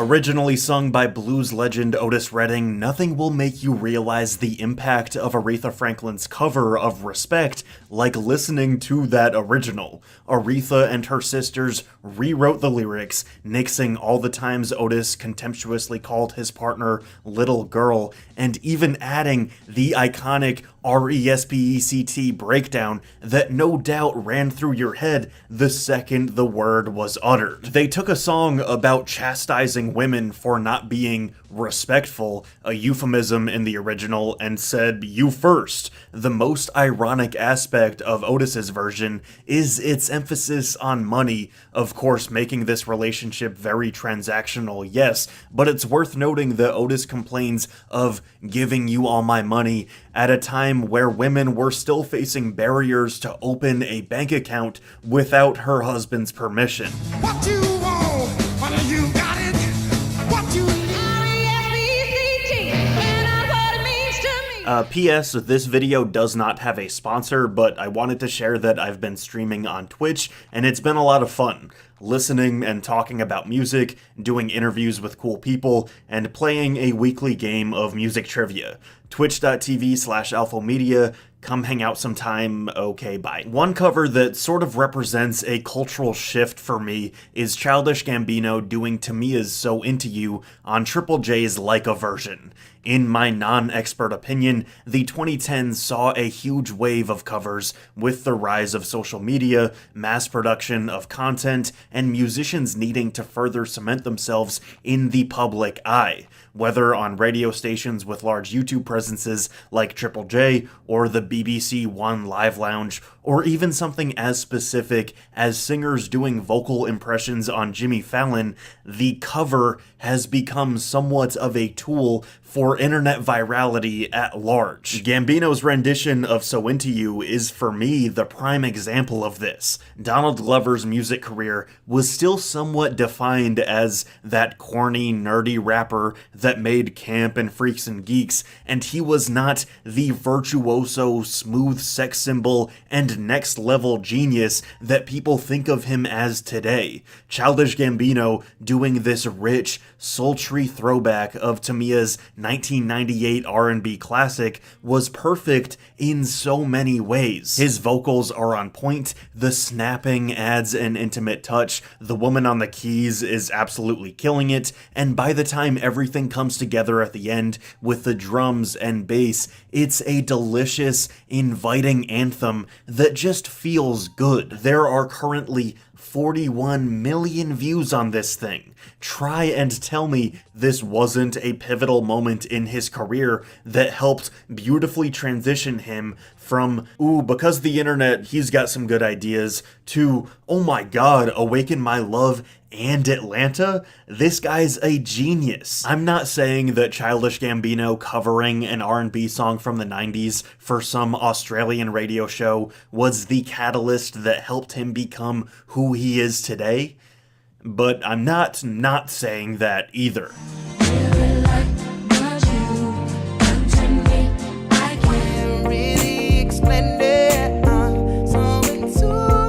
Yes, nerds, we're gonna do All Along the Watchtower. This classic was written by Bob Dylan for his 1967 album, John Wesley Harding. Arguably the definitive version of the song. However, Jimi Hendrix's cover was released later that year for Electric Ladyland. Dylan's Watchtower is of course characterized by a sparse acoustic arrangement and the vocals only a mother could love, while Jimmy's is renowned for its electric guitar solos and psychedelic rock sound. Did I mention that Jimi Hendrix plays guitar on it, by the way?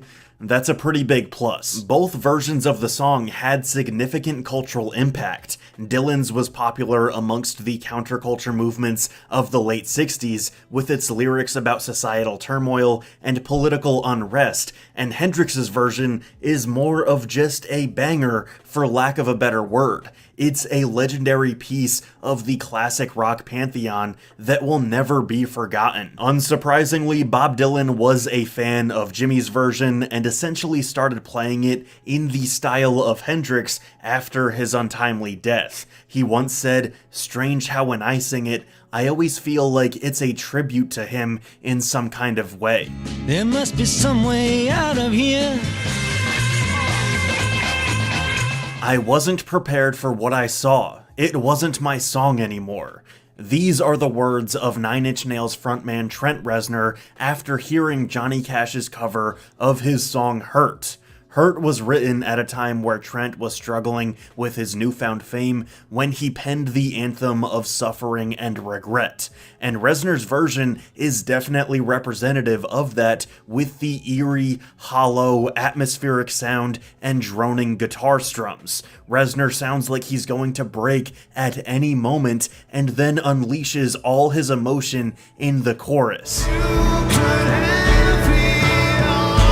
But there's simply no denying that there's just an extra emotional layer added when Johnny Cash sings this song.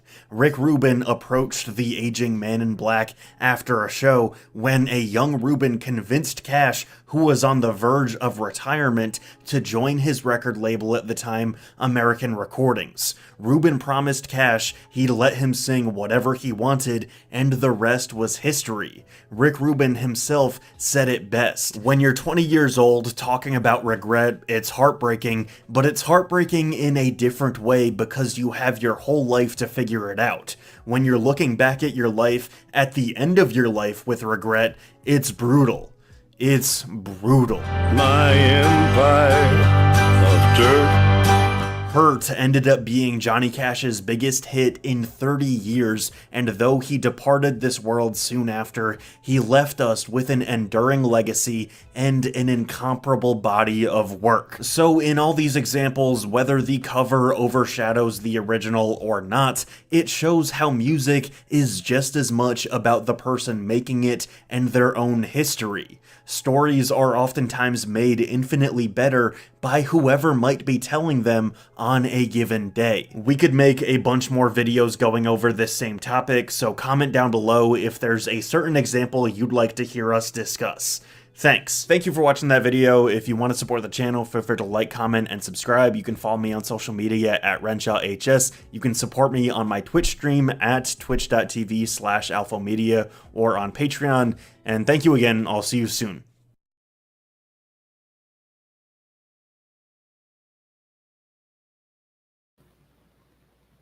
Wow. Oh, he covered a lot of the big dog covers there. Yes, he did. I mean, he started with, I think, one of the biggest ones, Dolly and Whitney, and Absolutely.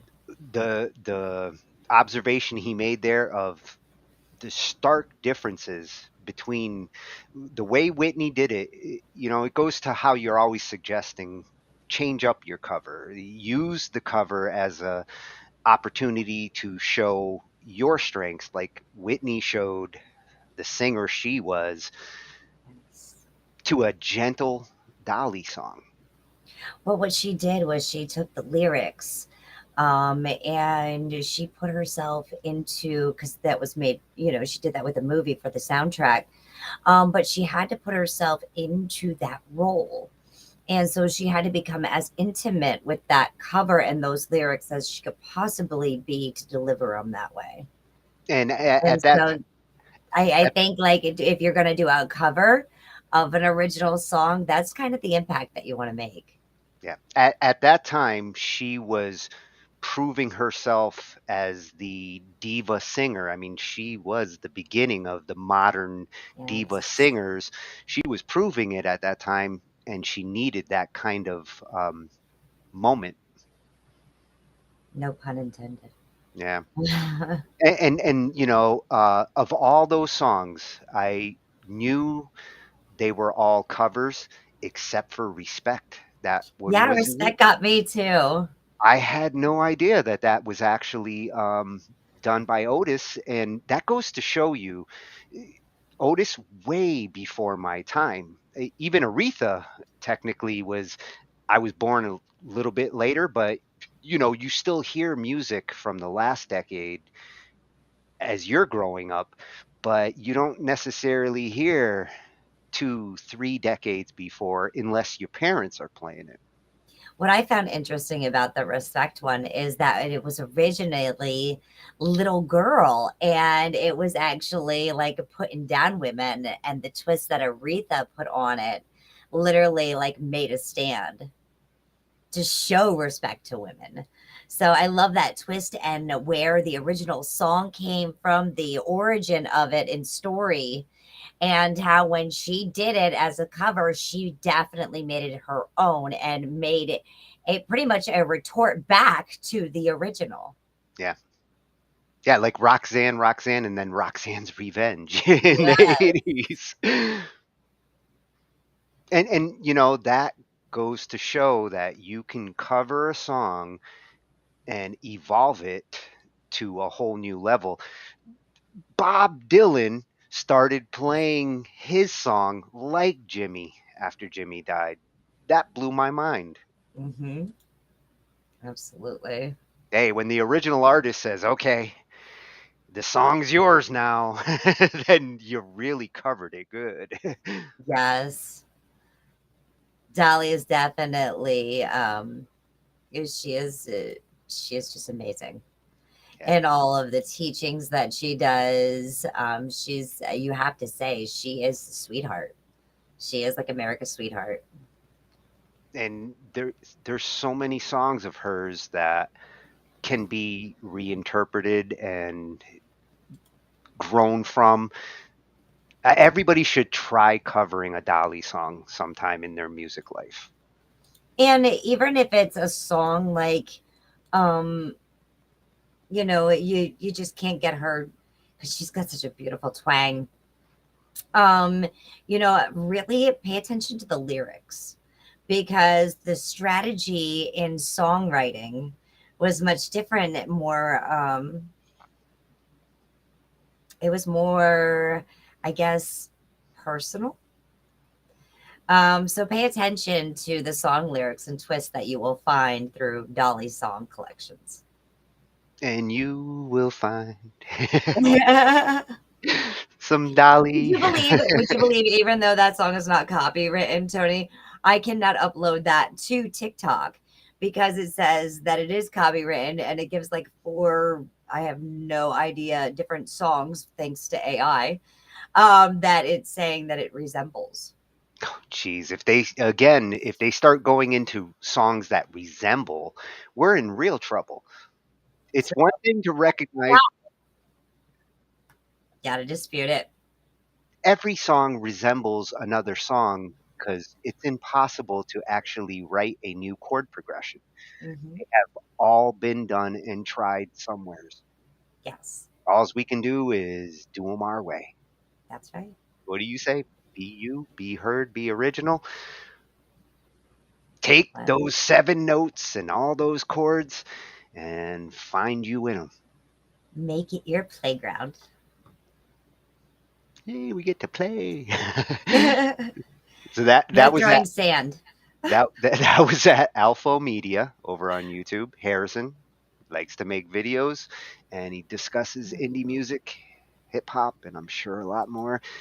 Check out his other parts to that. Like he really hit the big ones on that first part, but I'm sure everybody can think of a cover or two that they've heard in their life that's the version to them. 9 Inch Nails Hurt was a great example.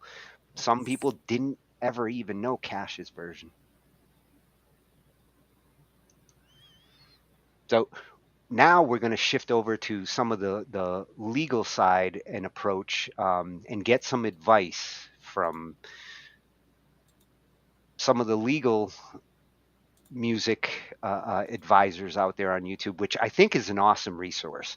We're constantly looking for musical tips and tricks, but this is the kind of stuff that a lot of times you end up really having to pay for just to understand. So check out these resources on YouTube. It might save you a lot of money. And this one comes from Top Music Attorney at Top Music Attorney on YouTube. Awesome great pick she got there. Miss Crystal. And she's live every Thursday too. Nice. Oh, well, now I know what I'm going to be doing before my show. Heck yeah. And she's an entertainment attorney, recording artist. Oh, she also is a musician, business instructor, podcaster. And looking at the videos, I almost put a couple of them up here. I could have run the rest of the episodes off of here because, I mean, everything we are always talking about. Absolutely. And she's constantly putting them out, so she's staying on top of like what's going on. I really want to see what she thinks over the next couple of weeks, given how fast everything's changing. So this is how to legally do cover songs in 2023. Coming straight from an attorney, this is relevant. Music Business Podcast. sample, meaning it's actually a thing from the original song. It's a vocal, it's instrumental, it's the guitar loop. There's something in your version that is from that actual song that's called a sample. You can't do that and you might get a strike. How to legally do cover songs. I'm an independent artist, I'm a record label owner, I'm an entertainment attorney, and I help people to build their music businesses. If that sounds good to you, please be sure to like this video, subscribe, let's jump into it. Cover songs are fantastic ways to market yourself. Okay, think about it. The way that this is working is we are giving someone something they already like, and then we're giving them an opportunity to hear your voice, your style, your production, to get to know you. So it's a very nice kind of soft way to get in their ear and they'll be like, oh my gosh, her voice is great. Oh my gosh, his, scream is great. I love this. And then they'll dive in a little bit deeper. What can happen with original music is that now you have to sell them on you as well as the thing, right? The song, the composition, all the stuff. So that's why cover songs are a really good marketing tool, helps you to build an audience. And so it's something that I have incorporated into my music career. I do it a lot, and I know a lot of people do it as well. So that's why we are doing this video. So in this video, I'm going to talk about getting the music on YouTube and DSPs, which are the music platforms. Okay, DSP is digital service provider, like Spotify. So wherever you're watching this, the information basically in the video is practical. How do we do it? But some of the stuff I do mention is subject to US copyright law. You still want to know all the stuff because this is how it works, like regardless of where you're at. Okay. How it works for YouTube. You post the video to YouTube. Okay. And you might be someone who just did a quick song in your bedroom, or you just did an acapella. Whatever your version of the cover song is, you do a video, you post it. You're going to get an email from YouTube saying, hey, this label, this publishing company is monetizing your video. Okay? That's usually all it is. Usually they're not getting strikes anymore. And I'll explain why. But what that means is that the label or the publishing company is going to collect your money. Okay? So sad face. You're not going to make money on the video, but you're also using someone else's song, technically without permission, right? So if it's a cover, usually, like I said, there's no problem. They're collecting. That's it. Now, if you sampled, that's where this gets really hairy and everyone should run out of the building that's on fire. If it's a sample, meaning it's actually a thing from the original song, it's a vocal, it's instrumental, it's the guitar loop, there's something in your version that is from that actual song that's called a sample, you can't do that and you might get a strike. Okay? It's a real no-no. You might get a block, you might get all kinds of bad things happening. I talk about the differences of sampling on the channel. Do some searches, you'll find some good stuff. So that's getting it on YouTube. When it comes to getting it on music platforms, we're going to register an account with a DIY music distribution company. It's going to be the ones I talk about a lot on the channel are CD Baby, TuneCore, DistroKid, and I've done, collabs and worked with a lot of these companies as an artist myself. Those are ones that are great. But in any case, the way it used to be, you get a mechanical license, right? So it's like an automatic license that allows us to do cover songs. We used to get them through Harry Fox Agency, through Easy Song licensing. And basically, if you went to a music distributor, often the music distributor would say, hey, you're doing a cover song. I need your mechanical license in order to distribute the song to all the music platforms. Things have changed. It's easier. Keep watching. So now what's happened is there's an organization called the Mechanical Licensing Collective since January of 2021. This company basically is like making it rain with administrative blanket licensing with all of the platforms like Spotify, right? All the DSPs. And so basically they have a deal where they're like, we're going to have the deal with you platform to make sure that the publishers, the songwriters who made the actual songs that you're covering, to make sure that they get paid. Because we're finding that people aren't getting the mechanical licenses and we need to make sure everyone gets paid. So, quick pro note, if you are a songwriter and people using your songs, you got to make sure you're registered on the Mechanical Licensing Collective because that's how you get paid. But in any case, for the people making the cover songs, you don't need a mechanical license anymore. Yay. It just got a whole lot easier for us. The only exception is going to be if you're still making things like CDs or vinyls. Okay, it's not covered. You still got to get the license for that. For 99.9% of you, you're just releasing digitally. So it's already kind of done for you. Yay. Now, what about the video components, you ask? You didn't ask that, but you need to know this. So going back to the YouTube, you just upload it. It's a pretty easy process. No real problems are going to come up typically. But it's only because labels and publishers have deals with YouTube so that they collect your money. Because technically, what you're supposed to do is to not only get the mechanical license, but you have to get what's called a synchronization license. So it says you got to take the song and you got to sync it to the video, which means you now need to get extra permission. And since no one's actually doing that, and it's easier for these companies to come and just collect your money, right? Because you're promoting their songs, that's what they've done. But you are technically supposed to be getting the sync licenses. Now, because most of the world, to promote their cover songs, to promote their music, are uploading these videos to YouTube, the fact that those agreements are in place is a great thing.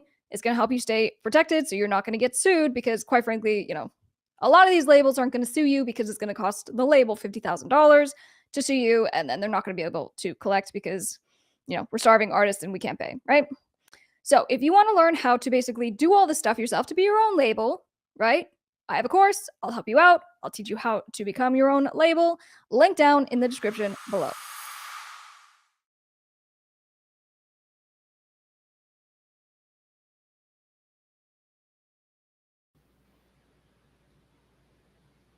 Oh, more great. I was gonna say, she talked about different ways to get your cover stuff out, the licensing that you need. Well, to use both synchronization. audio and video.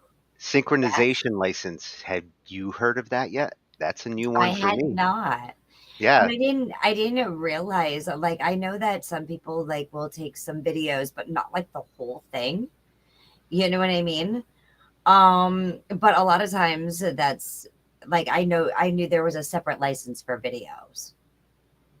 I just didn't realize that artists were actually going ahead and taking like the original artist video and uploading it and claiming like.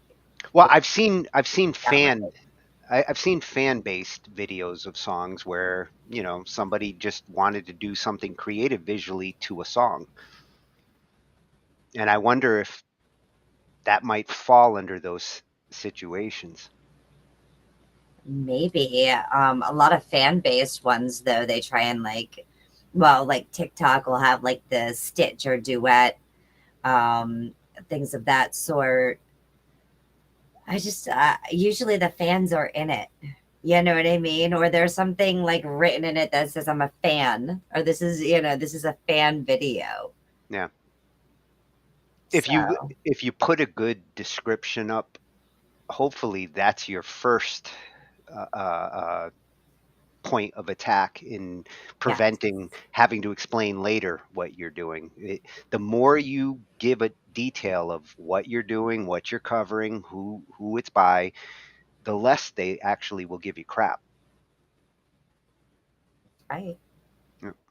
And to answer Jason's question, he asked, but does she like metal? I do. And does she get up in the morning? Because it's now metal mornings. Yes. Best way to wake up. So Miss Crystal, metal in your cup. you can find her over at topmusicattorney.com and also at Top Music Attorney on YouTube. Again, this is a free legal advice resource that might save you a lot of money or pain in what you do out on these platforms. And I'm going to have to look into Easy Song because that's one that I did not hear about. I don't know if you've ever heard Easy Song, but she had mentioned that in the video as well. Like it did. I guess it covers just like Harry Fox. Pretty interesting. Yeah. Yeah, I like when they point us in good directions like that. That's right. So if any of you do get some of these copyright notices, and you wonder like, okay, how are you going to react to them? Because I know how I felt when I got those BandLab notifications. The second one, which was trying to be intimidating and copyright infringement and treating me like I had purposely done something wrong. Most of these people getting these notices aren't trying to do something on purpose. When it comes to my posts, I describe in my description who the artist is, what the song is, that I am remastering the song on which equipment, what key it's in, and I hashtag the artist so that way when people are searching, that's what they find. It's all done for nonprofit, for educational purposes, for people to practice, and it's right there in my description. So read the descriptions, people. Yes, and put a description, most importantly. Yes. So if you do get a notice like this and you're wondering how to deal with it and how to get them removed in some cases, especially if you feel like you're not actually infringing, in the case of YouTube, what she mentioned, the artists are the ones who get the advertising dollar on that video. So, hey, I'm cool with them making, if my video's actually getting played and it's because of that song, I'm cool with them getting the money there. And they're cool with you doing that in those cases. Absolutely. So this one comes from Primal Video, who I've actually checked out in the past. He's at Primal Video on YouTube. I was gonna say it rang a bell. Yeah. Well, he's all about growing your brand and scaling your revenue with video. So you know, I've had to check this channel out. And he's going to talk about how to remove copyright claims on YouTube videos, because that's where you're going to see him the most.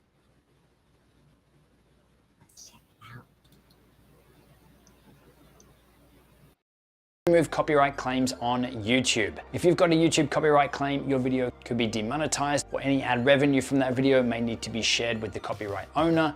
Your video could be blocked in some countries, or you could even end up with a strike against your channel. But don't worry, in this video I'm going to share exactly how to fix any infringing content, or how you can appeal the claim to get it removed quickly and easily. Make sure you stick around, because I'll also show you how you can check to see if other people are ripping off your videos and uploading them to their channel, and how you can issue a takedown request for those too. And if you've had a copyright claim or a copyright strike on your channel before, let me know down in the comments what happened and were you able to get it resolved. Now, in terms of copyright issues, there's really two things that can happen. One of them is a copyright claim, the other is a copyright strike. A claim is not really a big deal, but a strike is a big deal. If you actually get 3 strikes within a 90-day period, YouTube say that they would delete your channel, no questions asked. So you really don't want to be in breach of copyright across the board, as far as I'm concerned. So best case scenario, you really want to be using the stuff that you do have the rights for, the licenses for, so that you don't have any issues. Now, if you do find that after releasing a video, you do have some copyright issues,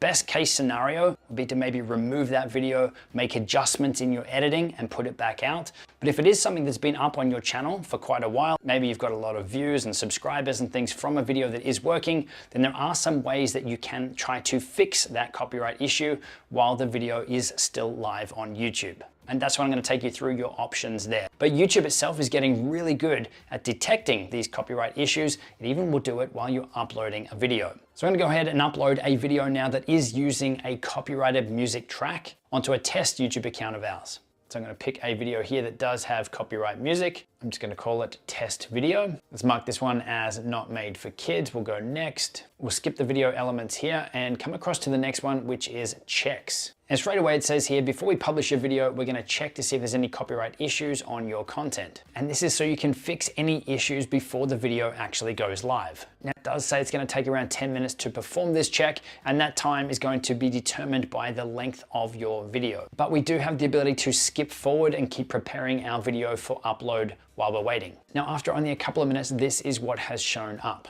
And we can see we've got this red exclamation mark at the top, and it says copyright protected content found. People in some countries can't watch your video. So if we go ahead and hit see details, then this is going to let us know if this has effect on our channel or just on the visibility of the content. So we can see here that the channel is not affected, but there is a partial block on our content. And it says this video is going to be blocked in some territories due to one or more content ID claims below. and we can see the infringing copyright music track down the bottom here. And we can also see what this block or restriction is. So if we put our mouse over this section here, we can see that the copyright owner's UMG has set this music track to be blocked in Belarus, Russia. So as for the restriction or the punishment, it's really going to come down to a case-by-case basis. Now, if we hit the three little dots over the side here, then we can see what our options are. Now, there is an option here that is grayed out to trim out that segment. And this one is grayed out because the entire video is using that music track. So if we just trimmed out the section using the music, there's not really going to be any video left. So that's why that section is grayed out here for us. But we do have the option to replace that song, to mute the song, or we can dispute this copyright claim. So if you're uploading a video and you have purchased a license to use that music, or you do have rights to use it, then this is where you can dispute it. So let's just go up to replace song here. And you can see here now we get the option to add one of YouTube's music tracks to be played instead of our copyright music. Now that does replace all the audio in your video. So if you have someone speaking on camera like we do in this example here, then it's also going to take out the spoken piece too. So depending on your video, it really may not be a good option. So let's go up to discard changes. Let's go back down and let's go to mute song and see what comes up here. So in here we have two options. We have the ability to mute all sound when that song plays. So we don't have to replace it with another music track. We could just mute that section, which is what we're getting the option for here. Or the second option is a beta feature from YouTube where it's going to try to mute the song only. So it says here it's going to try and remove the claimed song only, keeping the rest of your sound. This option usually takes longer and might not work if the song is hard to remove. Now personally, I love the idea of this feature where it's going to try to remove the music track but still try to leave all the other audio in your video. But also in my experience, I haven't seen this work well once. But I would say it is worth a shot if you really don't have any other options here. So if we select mute song only and go to continue, and then it says here that this process might take a while. If we are able to mute the copyrighted song, that they'll update any viewing or monetization restrictions on your video once this process has complete. But the video will remain in its current copyright breach state until this process has completed. So you want to go ahead and hit mute from there. And then you're just shown that that video editing is in process. So those are your copyright removal options while you're uploading a video. Now in that example where we did try to process the audio removal and still keep the spoken piece, it just ended up muting the whole music track anyway, so the video would be useless. But again, I'm hoping that's something that YouTube builds and evolves over time because I think it would be a really cool feature, but I'm yet to see it work well. Now, the other place that you'll see copyright notifications on your channel is in your studio dashboard area. Usually they'll show up as a notification if you have any issues when you log in, or you can go over to your content area and you'll see either a yellow or red icon on any content that does have a copyright breach, or you can actually go up to the top and change the filter so you're only seeing videos that do have copyright issues or copyright claims. So we can see we've got this video here that is partially blocked because it contains copyrighted material. As a result, it's been blocked in some countries and or regions. Then on the left-hand side, you want to go down to copyright, and then you can see we've got that same screen again that we had when we were uploading, telling us the music track that was in breach, the times that that music track is detected in the video, the impact on the video, whether it's blocked, whether it's been demonetized, and we've got those three little dots on the right-hand side with our options on what we can do to try and fix it. So if we do want to dispute it, then we can hit this button here, and then we just need to follow the prompts and answer the questions here to submit that dispute. Now, I clearly don't own the rights to this song, but let's hit this bottom button down here so you can see. We then go continue, and then we'll need to pick if this is our original content, if we have license or permission to use it, if we're hoping this can be used under a fair use agreement, or if this is something that has been released in the public domain. For this one, I'm just going to hit license. And then we'll get to choose the type of dispute, whether it's just a regular dispute or if we want to escalate this to an appeal. So just a regular dispute will give the claimant 30 days to review your request and to release the claim. If they disagree with your request and reinstate the claim, then you'll still be able to appeal their decision. If we want to escalate it, it says this is a shorter process that allows you to appeal first without disputing the claim. The claimant then has 7 days to review, and if they disagree with your appeal, you may receive a copyright strike. So this is getting pretty serious at this point, so you definitely want to make sure that you do have the correct license and everything in place before you go down this route. Let's just go a regular dispute here, go continue. You would then need to again confirm that you do have the rights, that you do have ways to prove that you have rights to use this. Select the little checkbox down the bottom and hit continue. And then this is where you'll have to plead your case. So it says here, please include your license information below. Include any specifics that will help the claimant verify your permission to use this content and help them process your dispute. Once you're all done with that, hit submit and that will go off. Now after that comes back, if it's still not in your favor, and it should be, then you can dispute that again and escalate that further. But that is the process to dispute a copyright claim or a copyright strike on your channel. Again, all this information will be showing up on your dashboard in your notification area as well, and it's really going to be hard for you to miss. So really the best case scenario here when you are creating your content is to use the stuff that you have permission to use, that you have the correct licenses for. Now this is something that we don't want to mess with on our channel. We want to make sure that we are compliant with everything that we do. So this is why we're using services like Storyblocks and ArtGrid for B-roll and stock overlay footage. And for music, this is why we love Artlist and Epidemic Sound, because they make this whole licensing thing really, really simple. And even in terms of the actual content that you're using inside of your videos, even if you see other channels that seem to be getting away with it and using clips from movies or TV shows, know that it could be a risk for you and your channel, whether immediately or further down the track. And really that's not a game that we want to play.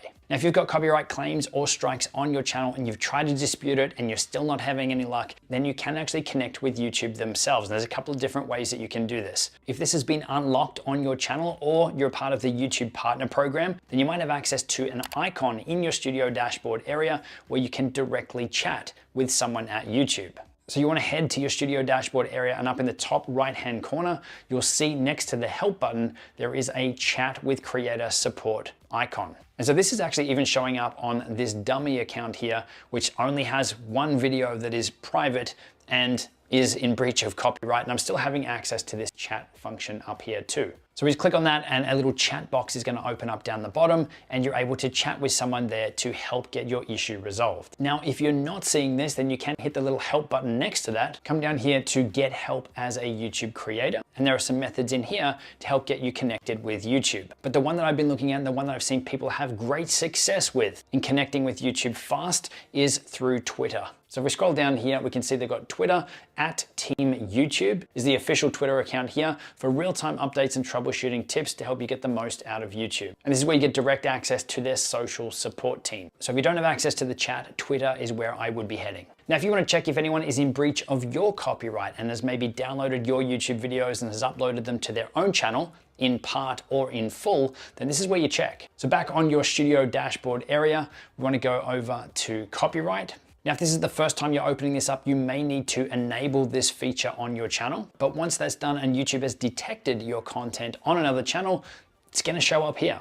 So we can see here in this list, these are all videos of ours that are now showing up on other people's channels. So we can see how many views each of these videos has and how much of our video is found in theirs. So this top one here that has 5.1 thousand views, 20% of their video is made up of our video, which is this one, how to get monetized on YouTube faster. And there's other ones down here, like this one, 100%, 90% of their video is our video. So it can be pretty common for people to do this. Now you've then got to decide, is it worth worrying about? Does it matter that someone's done that? But if you do want to do something about it, then here are your options. If we put our mouse over the content match here, go across to the side, we can archive it, so ignore it. We can request video removal, that they're going to take down the video, or we can contact the channel. So if we go to request video removal here, then you just have to go ahead and fill in the form on the page here and then submit it once you're done. If we go back and we want to directly message the channel, we'll click on this one, and this will actually generate an email from YouTube itself that is sent to that channel owner. So you can read the text of the email here. It's pretty much saying that they're in breach of your video, has links to your video and their video, and you will need to provide your email address up here. So when they reply or so they can get in contact with you, that they have access to that. And then you just hit send and that will go off. Now at the top here, we can see our removal requests and the status of them. So we can see that all of these ones here from our side have been resolved. So the video has been removed. Some of them were already removed by the time that we had lodged the request for them to remove it. We can see our messages up here, and we can also view the ones that we had archived on this last one. Now there is one new change that YouTube is implementing right now in terms of copyright music and copyright claims across YouTube.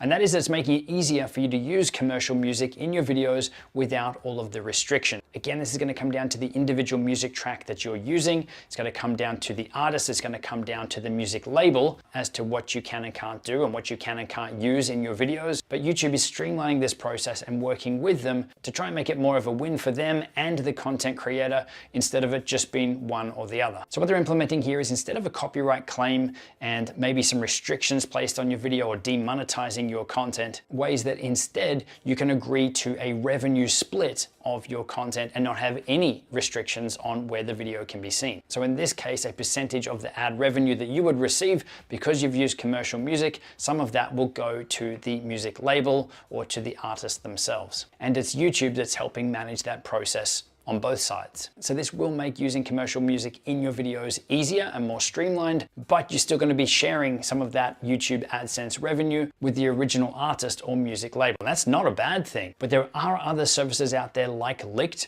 that already make that process much, much easier without you being in breach or going through any of this copyright stuff as well. So I think it's cool that YouTube is bringing this in and it is making it easier, but there are other services out there that can already help you. So that's how you can remove or deal with copyright claims or issues on your videos. Now, if you do want to find out more about Licked to help you use copyright music in your videos and our top music sites, Epidemic Sound and Artlist, check out the video on screen. We show a breakdown of each because they are our top recommended music sites. I'll see you in there. I want to get licked. Right? Never Only thought I on would Talkin say that in that context. Well, now you done did. I couldn't have missed that opportunity. Oh my gosh, there was again another video that got some great information on how to fight YouTube copyrights. You know, the revenue splits, that was something new that YouTube's coming out with that we might have to look into in the future. You know, But connecting with YouTube, and the interesting is he said that Twitter was the best way to reach YouTube, which is really funny. You think YouTube would be the best way to reach YouTube, but and now it's X. yes, yes, The artist formerly known as Twitter. correct. But those screens that he was showing on the dispute, and again, I love seeing these screens in action because I've never actually gone through a YouTube dispute. It was like, oh, gonna take it down, okay, not gonna argue. You must have recognized some of those screens because I know I have, and I you do. see a lot more. I do. And I disputed as well. Especially if we have an artist that is doing an interview on the show, and they have their material copywritten. You know, one thing is that we ask permission to share. So, you know, the artist is sharing out their work, and so there's no reason there should be a copyright hit on that or that it should be muted and things of that sort. We want to be able to get that out there. However, if they are doing covers, we do have problems because if there's no mechanical license, then we have no say. So that's kind of things that we fell into in the past as well, where there's no way that I can dispute it. I've ran into situations where the copyright holder, the actual artists themselves, they will go ahead and, you know, even though Sony Orchard, which will just say it was them, I don't want to, you know, but one of the big groups like that decided that, no, I don't want this to be heard on this network. Well, then you go back to the artist because the artist says, hey, this is my work. If I want it shared, I want it shared. Go ahead and share it. I will take care of that and responsibility, because ultimately, if you have permission from the artist, what more do you need? So YouTube has definitely recognized that when it's come to disputes as well. Yeah, like he mentions at the end, you know, YouTube is going through changes, and they're trying to facilitate the ability to utilize these songs in other people's videos. The one thing I'm noticing, it's a guessing game. You're not going to know until they tell you like that song has a problem, because just like not all countries are complying with the DMCA, not all of these content holders are coming at this the same way. A lot of them are like, you can play the song, you just can't monetize the video. The advertising dollars goes to the content Right. copyright holders. And I've seen those videos where I have gotten the copyright that it says that it cannot be seen in like 365 countries. Well, the territory thing. Yes, yes. You notice like certain countries don't like metal, like certain Metal is a kinds big of metal. one. Certain, yes. Asia and like the bottom half of that side of the world, they won't even let their citizens listen to metal, period, on YouTube. Yes. And then the other thing that we have, especially doing live shows, and I know you streamers that are out there, you don't always know when a piece is copywritten. You know, there's so much music out there. It's hard sometimes, especially with some of the newer songs, to know, hey, this is a cover, and you know, or if the artists that are sharing the piece is not a cover and is an original piece, and they have it copywritten. If I go ahead and it's a submission, I'm going to dispute that. And I'm going to say, you submitted that in for play to be shared. It's making sure that you realize, yes, it is being shared. I did share it out and you gave me permission because it was a submission. So you can either accept it or I will take it down. That's why you want to be real careful when you're grabbing beats and things. Yes. If you're grabbing them from YouTube, there's a good chance that it is copywritten by somebody, and they will recognize it when you put your version back up on YouTube. Yes. So know where you're grabbing your tracks from if you're doing that. Absolutely. Yeah. Great advice coming from Primal Video at Primal Video on YouTube and primalvideo.com. A lot of these channels, I'm noticing they have sister websites to their YouTube where you get a lot more resource. Well, that's a great thing because, like us, you know, we teach and learn from each other and evolve. That's the only way to do it. Evo love. Even if we walk into brick walls at times. Hey, that's how you know you're alive. That's right. So Hurts a little bit more than a pinch. Well, it hurts, don't it? You want one? No, thank you. So our next one comes from Band Builder Academy, and it's at Band Builder Academy on YouTube. And what I liked about this one is he's going to talk about Spotify a little bit. You know, we've been talking a lot about YouTube streaming methods for covers, and the music distribution sites are a little different in some cases. So this one's on how to release a cover song on Spotify and YouTube. He does mention YouTube because you can't ignore it, but to do it legally. Let's make it legal. Legalize it. IT. I wanted to make this video because I realized that so many of you haven't released a cover song simply because you're scared off by the licensing part of it. Imagine having to communicate with the original artist or their publisher. It sounds like a nightmare, right? It's not. In most cases, you don't need their permission to record a cover. It's compulsory. But you do need to do some licensing through a third party, and I'm going to teach you how to do that. I want to encourage you to get into the covers game. I've released over 200 cover songs totaling nearly 1 billion streams as a part of the Punk Goes Pop compilation series. Cover songs are still growing. Look at this on Google Trends over the past decade. Hey, I'm Todd. I was a longtime label manager for independent label Fearless Records and a former VP of sales at Sony Music. Most of my years in the music industry have been spent developing artists from the ground up.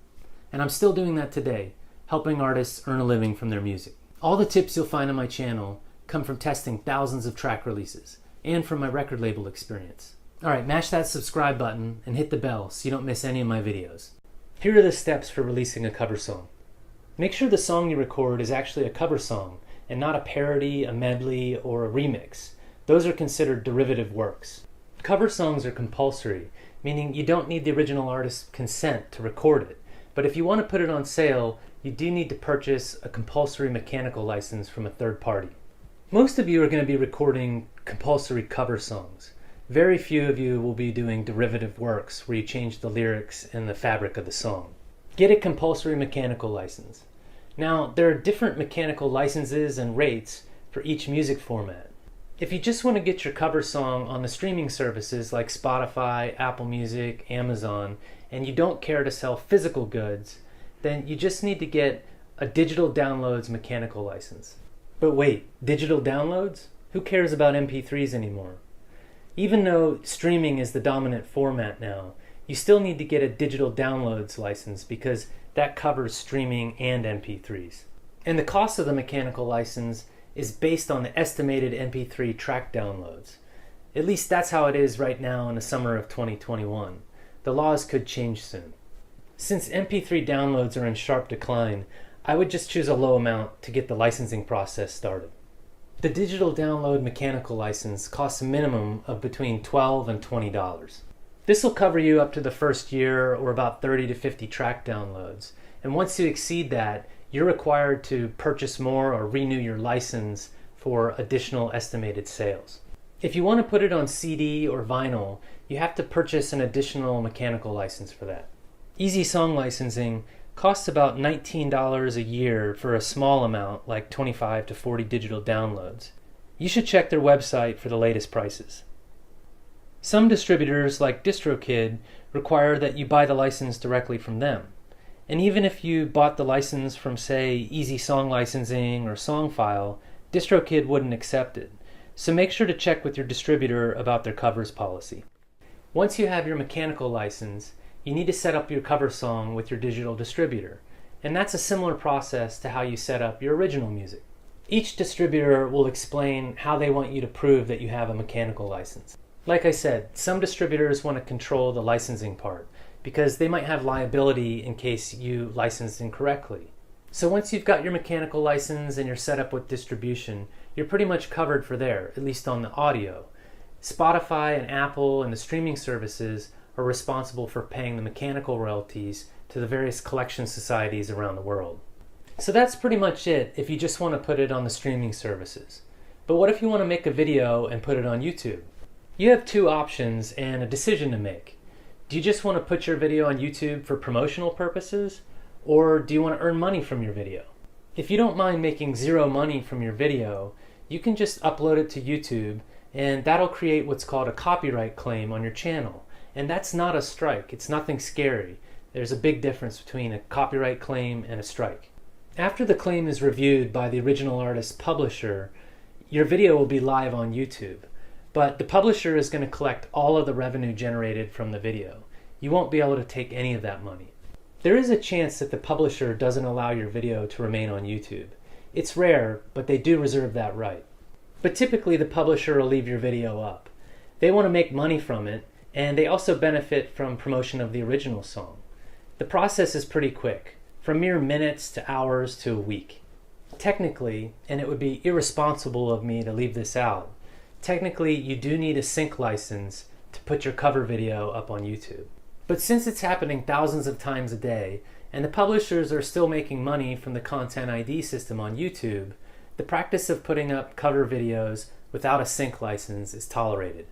Now, if you want to make money from your video on YouTube, you can use a licensing service like We Are the Hits or Easy Song Licensing. These services have direct relationships with all the major publishers. I have no affiliation or partnership with either of these companies. There's other ones out there too. I just like to use these two examples because they have slightly different options for you. We Are the Hits will charge you a percentage for all the money that your song generates, whereas Easy Song Licensing will quote you an upfront flat fee to acquire the sync license. You can check their websites for the latest pricing, But what I would tell you is if you think your video is going to get 200,000 streams or more on YouTube, it'd probably be a better deal to pay the upfront flat fee from Easy Song Licensing. If you don't think your video is going to get those 200,000 streams, probably the revenue share model with We Are the Hits is going to cost less for you. You're licensing the right to sync your cover song to motion picture. This is called a synchronization license. There's no set price for sync licensing. The publisher can charge any rate they want. So you need to enlist the help of one of these services I mentioned, and you need to get a custom sync license for YouTube. Not for everything, just for YouTube specifically. The price is case by case, so you need to inquire with Easy Song Licensing or We Are the Hits to get a quote. This is the only way you can monetize your cover song video on YouTube. Otherwise, the publisher is going to claim it in Content ID and monetize it for themselves, which is only fair. Now, aside from the custom sync licensing on YouTube, the process is pretty easy, right? Especially if you're just trying to get it on the streaming services and not monetize it on YouTube, just use it for promotional purposes. So those are the steps for licensing, but there are some other considerations, so check out these tips. Everything I've mentioned so far has been just about cover songs, not about remixes, so don't get confused. And don't use samples of the original recording in your cover song. That makes it a derivative work. A cover has to be 100% you. And if you put up an unlicensed remix or sample, you risk getting a copyright strike, and that's not a claim. A copyright strike is bad, and it's 3 strikes and you're off YouTube. This next tip is about covering songs in the public domain. If the song was written over 100 years ago, then you don't need to do any licensing. You can just record your version and you can put it through distribution much like you would your original music. Public domain means that the copyright laws have expired and they no longer protect the original rights owner after 100 years. If you think the song is in the public domain but not sure, check this database. A lot of old Christmas songs and holiday songs written over 100 years ago are in the public domain. If you're not sure, before you record it, check the database. And these songs are not in the public domain just because they're Christmas songs, it's because they're over 100 years old. Christmas covers are great to do. You only get 2 months of promotion a year, but you can revisit it every year. And there's lots of demand for them now that everybody has a Christmas playlist. Here's a tip. Don't put a bunch of tags on your YouTube video to optimize so that fans find your video in search. This is against YouTube policy. One question I get asked a lot is, can you make money doing cover songs? Yes, absolutely.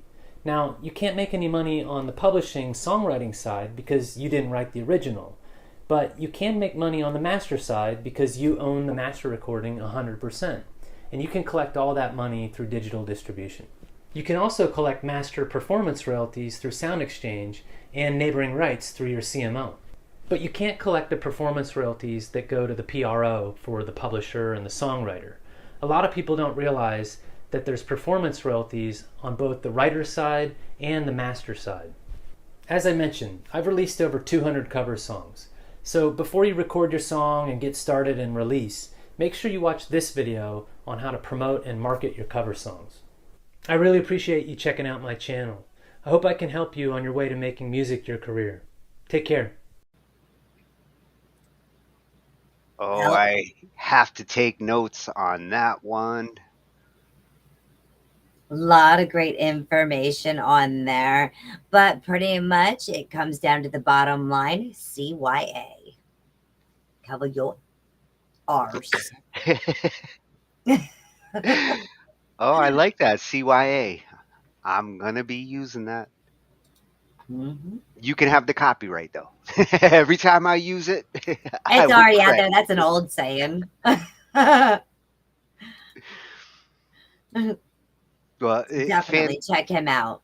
Fantastic information from him. He's at Band Builder Academy, and you know, this is like next level music promotion. He's got a website over at bandbuilderacademy.com, and again, a resource that may save you a lot of money or help you to actually make some with the material that you're using. And it's possible to use covers in your music endeavors without it biting you in the ass. That's right. His tips with YouTube, what was it that he said there at the end? that overusing hashtags.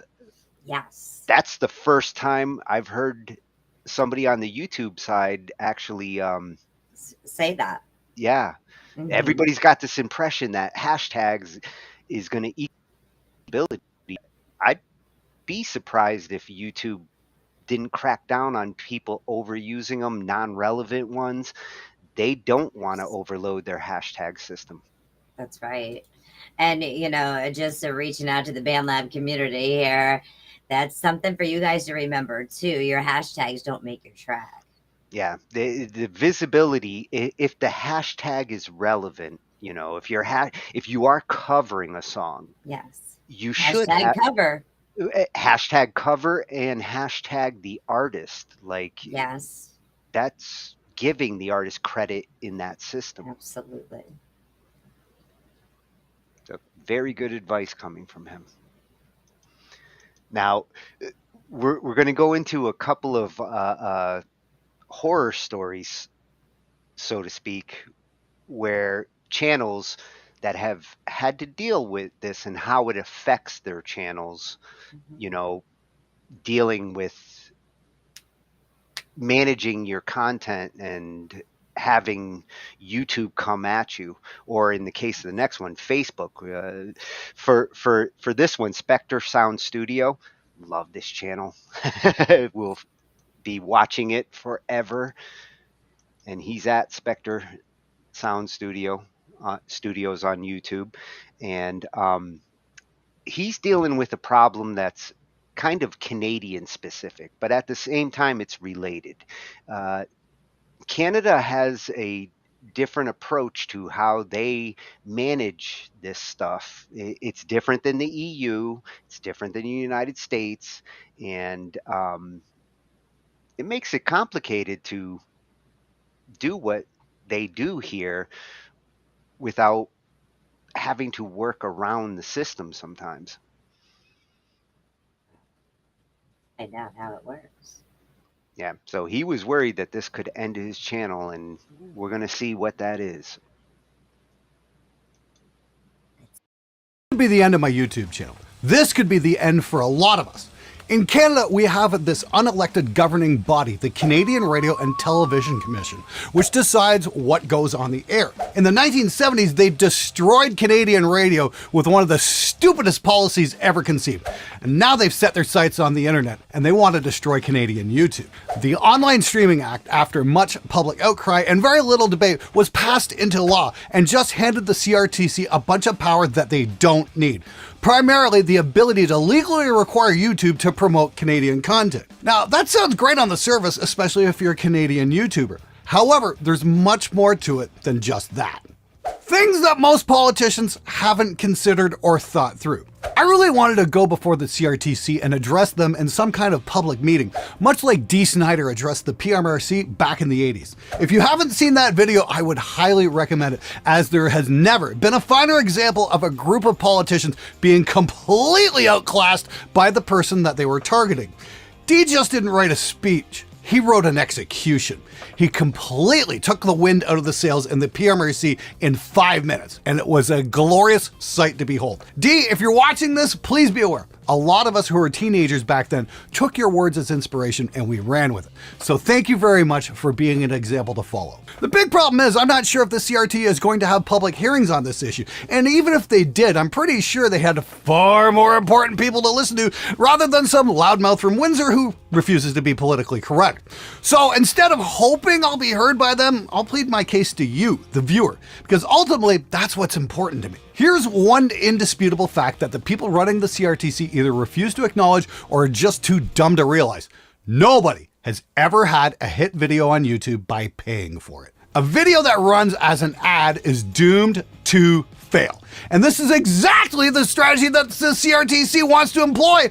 But rather than pay for an ad, they're given the power to mandate that YouTube plays Canadian videos in front of Canadians. In other words, ads without having to pay for them. Seriously, what moron came up with this idea? This is a strategy that will not win, and it's ultimately going to hurt Canadian YouTubers. The YouTube algorithm is designed to put videos in front of people that they actually want to fucking see! The CRTC's values are not aligned with what the Canadian public actually want. These men and women aren't consumers of YouTube, they're professional ass kissers. They got their jobs not because they have some intimate knowledge of how media works, they got their jobs because they know how to brown nose. What the CRTC wants to do is basically the Jared Threaten method of promotion. Anybody remember that guy? He's the guy who bought an online audience and made all of these promotional videos to put in front of promoters. And through some very clever tricks, he even managed to book himself a European tour. One problem.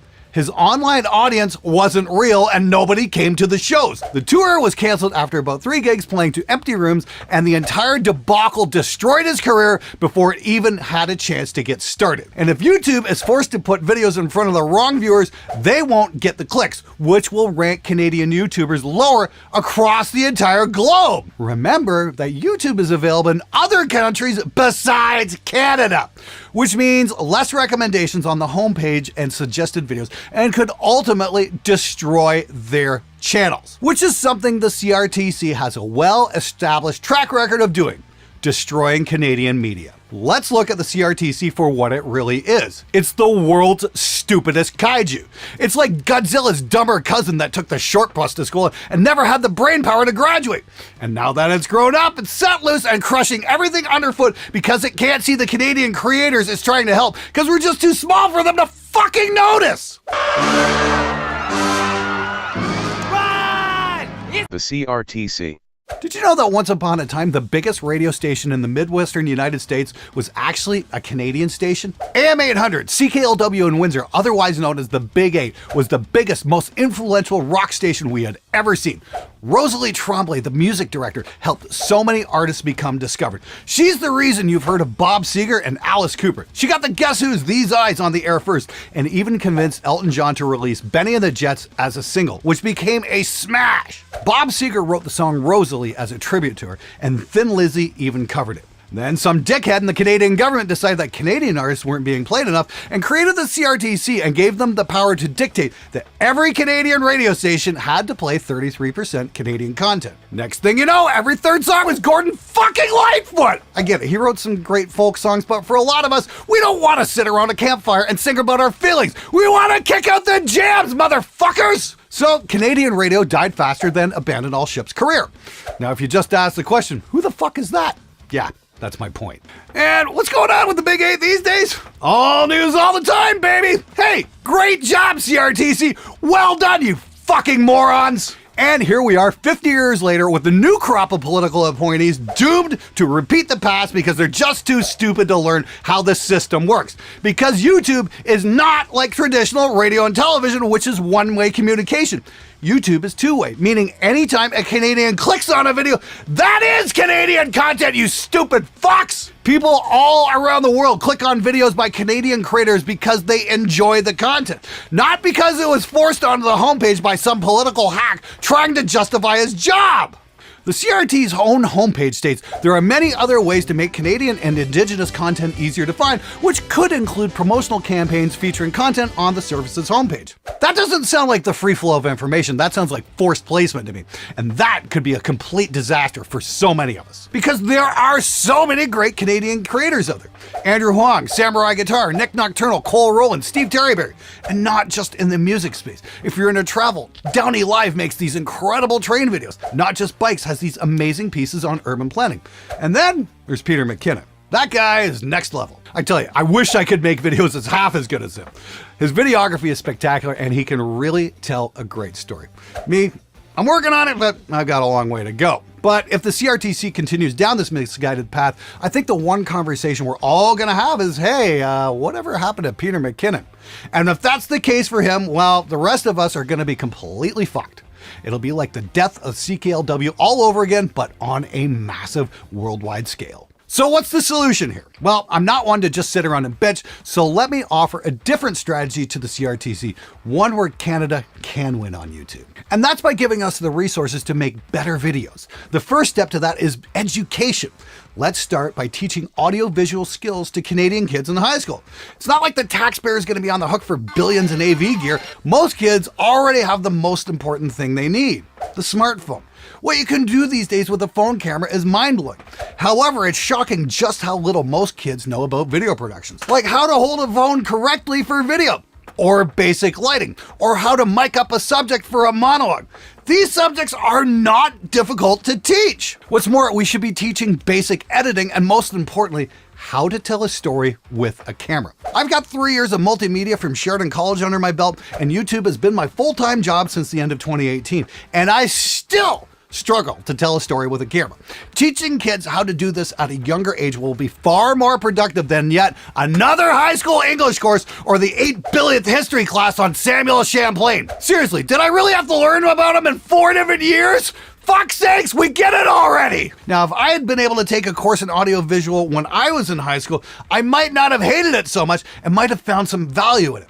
As it stands now, I look back at those days as a 5-year waste of time. Now, what's more, with this sort of class, we could use it as an opportunity to teach social media ethics. What's appropriate to put on social media, what's not, and most importantly, how to deal with a situation when something you don't want on social media becomes public. So many kids have had their lives destroyed like this, and we need to teach them how to deal with negative publicity. Because I, for one, am sick and tired of reading stories about kids committing suicide over this shit. Ultimately, if you equip the Canadian public with the knowledge on how to create better content, then we will get better content. And more people clicking on the videos because they see value in those videos. The only people opening the YouTube homepage saying, hey, let's see what Canadian content's on the platform today, are the people who work for the CRTC. For the rest of humanity, it's more like hit the YouTube page, let's see what looks cool. Oh, okay, let's check that out. Good videos get the clicks no matter what country they're made in or where they come from. We've got so many amazing Canadian YouTubers already on the platform, and there's room for so many more. So I say this from the bottom of my heart to everybody at the CRTC.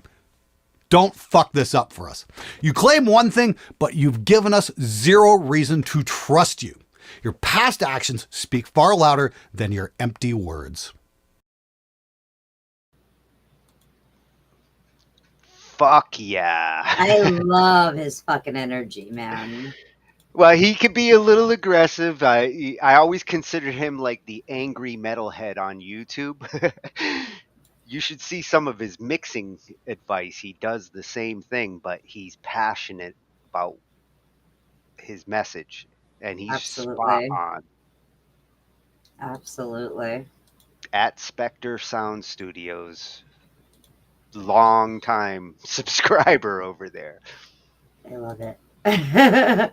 And how would you feel if when you're on YouTube and you're searching for artists like you do, if your government was kind of forcing YouTube to just spotlight and suggest to you only US artists, because you search the world for artists.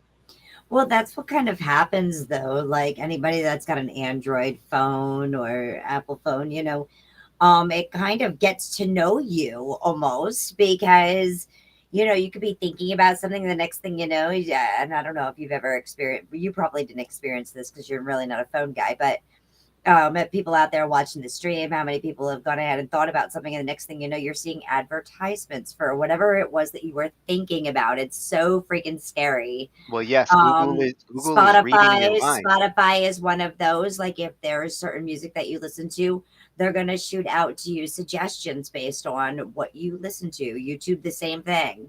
Well, it started with Pandora. Facebook, you know. It started with Pandora. They're utilizing that Pandora algorithm in their content suggestions, especially with music. Yes. But when it goes beyond just like, oh, you might like this because it sounds like that music, when it gets into, well, you might like these artists and ignore others based on location, unless you're searching specifically for location. I want to see artists from all over the world. Me too. The universal language. So I'm not convinced. Sorry. I'm not moving to Canada yet. So our last video, this one is a Facebook horror story. You know, a new channel for me, but Metal Mastermind. It's kind of an easy sell. I was like, okay, metalhead dealing with some of this. Let's see what he's got to say. And apparently, you know, he had to deal with this doing covers when it comes to Facebook. Facebook is a different beast than Twitch and YouTube right now. Like, they're kind of going their own way with how they deal with streaming and copyrighted material. Mm-hmm. You know, yes. You deal with. I'm not a Facebook guy, but you are. Well, I get on there from time to time. We're actually streaming there right now live.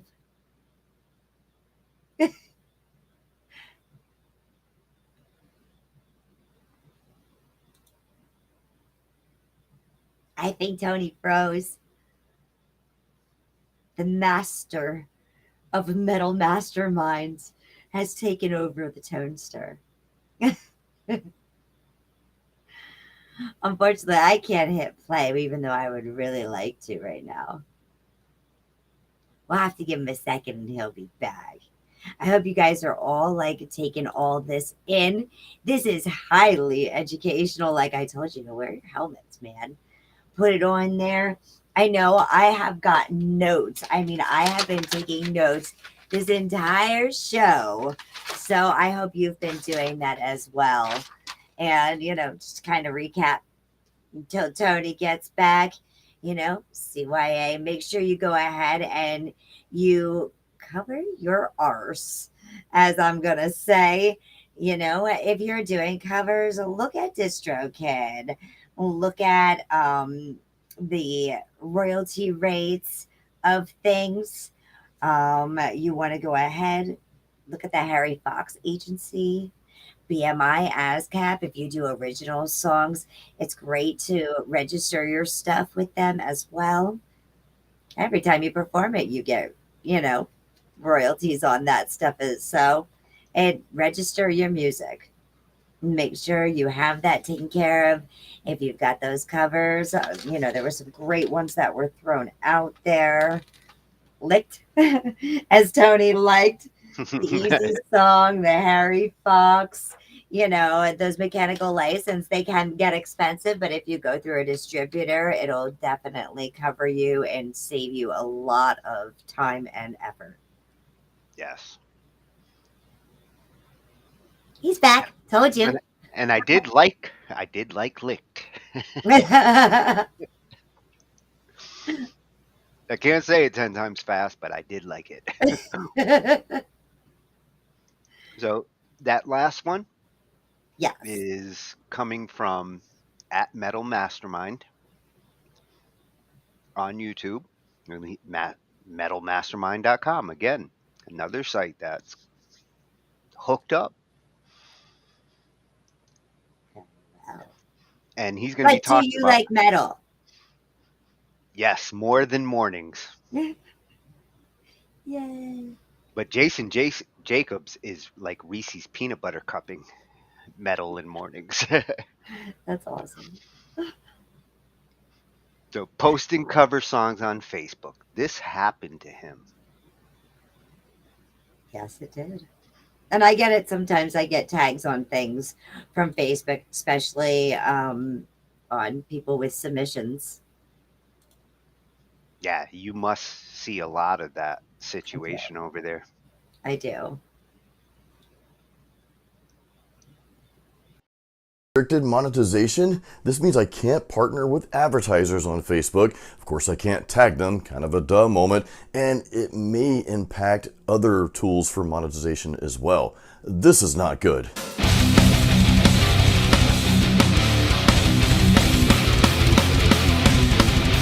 We've got something a little different for you today on Metal Mastermind, and before we get into the meat and potatoes, let me tell you who this video is for. This is for active and working musicians. Whether you do this full-time or maybe you do it part-time if you're out playing solo shows or playing with your band part-time, or maybe you're a solo artist and you just want to do something or already doing something more with your music than it being just a hobby. As an active musician, you already know that you must have more than one source of income. You don't want to rely just on touring, for example. You don't want to rely just on your streaming sales. Please don't rely on that because you'll be very disappointed. You want to create multiple opportunities, and there are plenty of opportunities out there. Maybe we'll talk about that on another video. Let me know in the comments if that's something you would like to discuss. But in this video, I want to cover something very important that can happen to anyone with any kind of social media account. You can get flagged and or demonetized and sometimes kicked off the platform.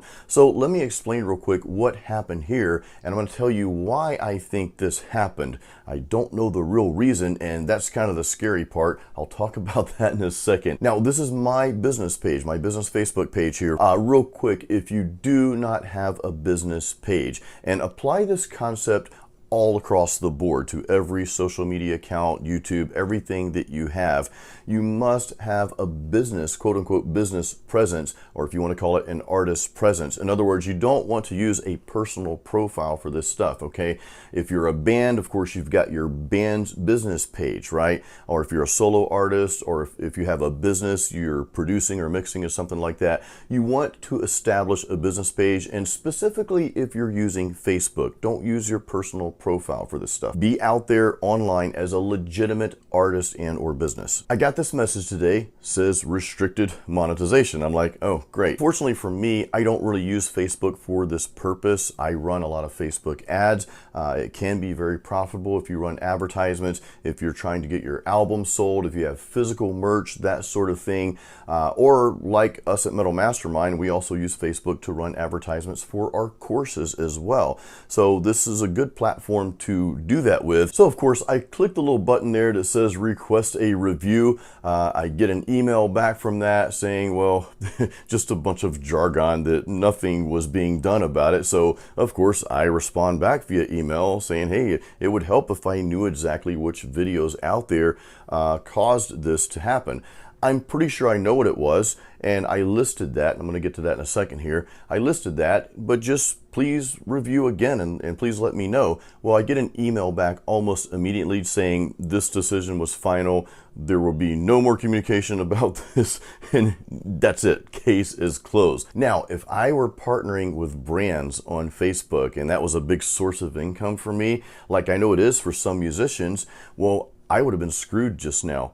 Done. Nothing I can do about it, okay? Here's why I think that I got demonetized on Facebook, and I'll share the difference between Facebook and YouTube here. So I believe it was for some cover songs that I had posted. Now, those who follow Jason Stallworth, which that's me on YouTube and these platforms here, you guys know that I play live acoustic shows. I play live solo shows. So I will record a lot of my performances. And of course, I'm playing mostly cover songs from the 80s and from the 70s. So I'll record those and repurpose those for social media to put out there to showcase what I'm doing. This is a good way for me to get other gigs and a good way for me to advertise to my local audience and potential people that might come to the shows. Hey, this is what you're gonna get. On that note, I'm more concerned about that piece than I am the other. However, remember, again, if I were using Facebook to work with brands, well, my income streams would have just been annihilated right there.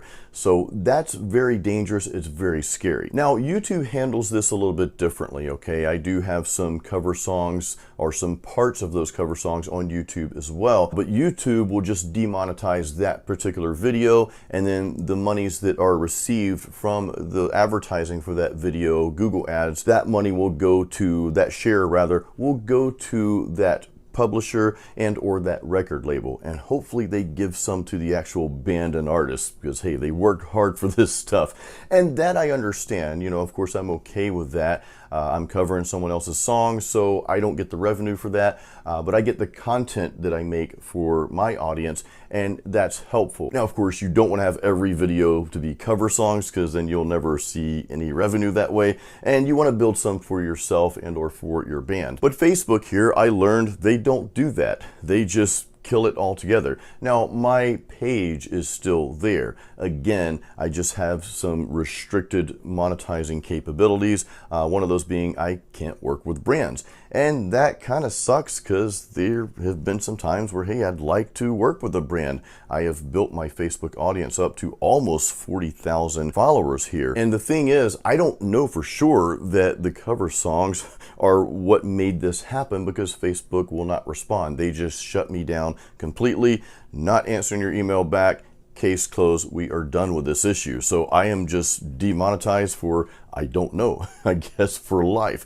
Who knows? Now, this may or may not impact you. You may not want to put cover songs out there on Facebook or any platform, and that's totally fine. I know most of us in bands or as artists, even if you're a solo performer like myself, most of us are wanting to write our own music and showcase that, okay? However, if you're in a band that plays cover songs and or a solo performer that plays some cover songs here and there, actually that's the majority of what I do for my solo shows in the local area, well, you may want to showcase some of that. So here's my advice. If you are using Facebook to collaborate with other brands, I would just stay away from posting covers altogether if that's something that you want to do. And that's not a bad way to generate a source of revenue for yourself. I mean, that's a really good way to do that. Of course, you can do that on YouTube as well. If you grow the channel and grow your audience, brands will start reaching out to you.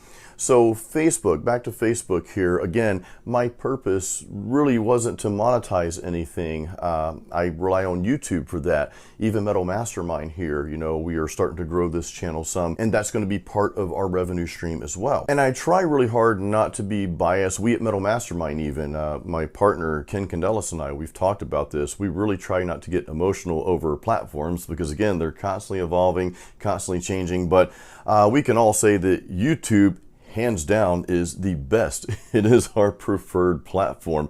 Before we started Metal Mastermind together, I've been on YouTube since 2010. Ken Candelas and I started the Metal Mastermind channel. I think it was back in 2020-ish, something like that. And it is a good way to get your brand out there, to get your music out there, and to also drive some more revenue opportunities. And again, that's something we can talk about in a later video. Now, another thing, if you're posting on Facebook, YouTube, or wherever, of course, post your own original music. You can do that all day long. Now, there is one caveat to that. You want to make sure that if you're going through a publisher, make sure that you get with that service and that your social media accounts are connected, okay? So that you don't go post one of your own songs and it gets flagged, right? It's like, hey, that's this artist, which is you or your band, that's their song. So just make sure all that's connected.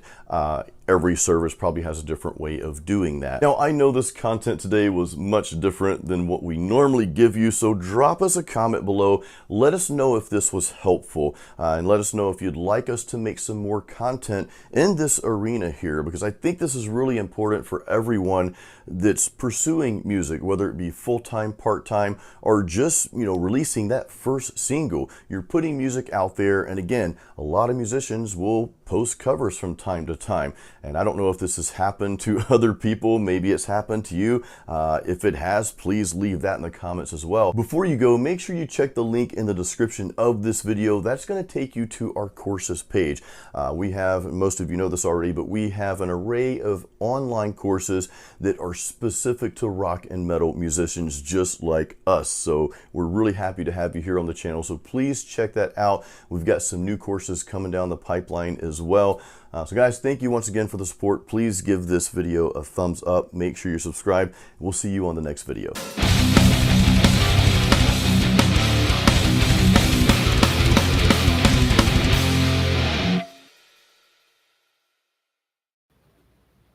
see you in the next video.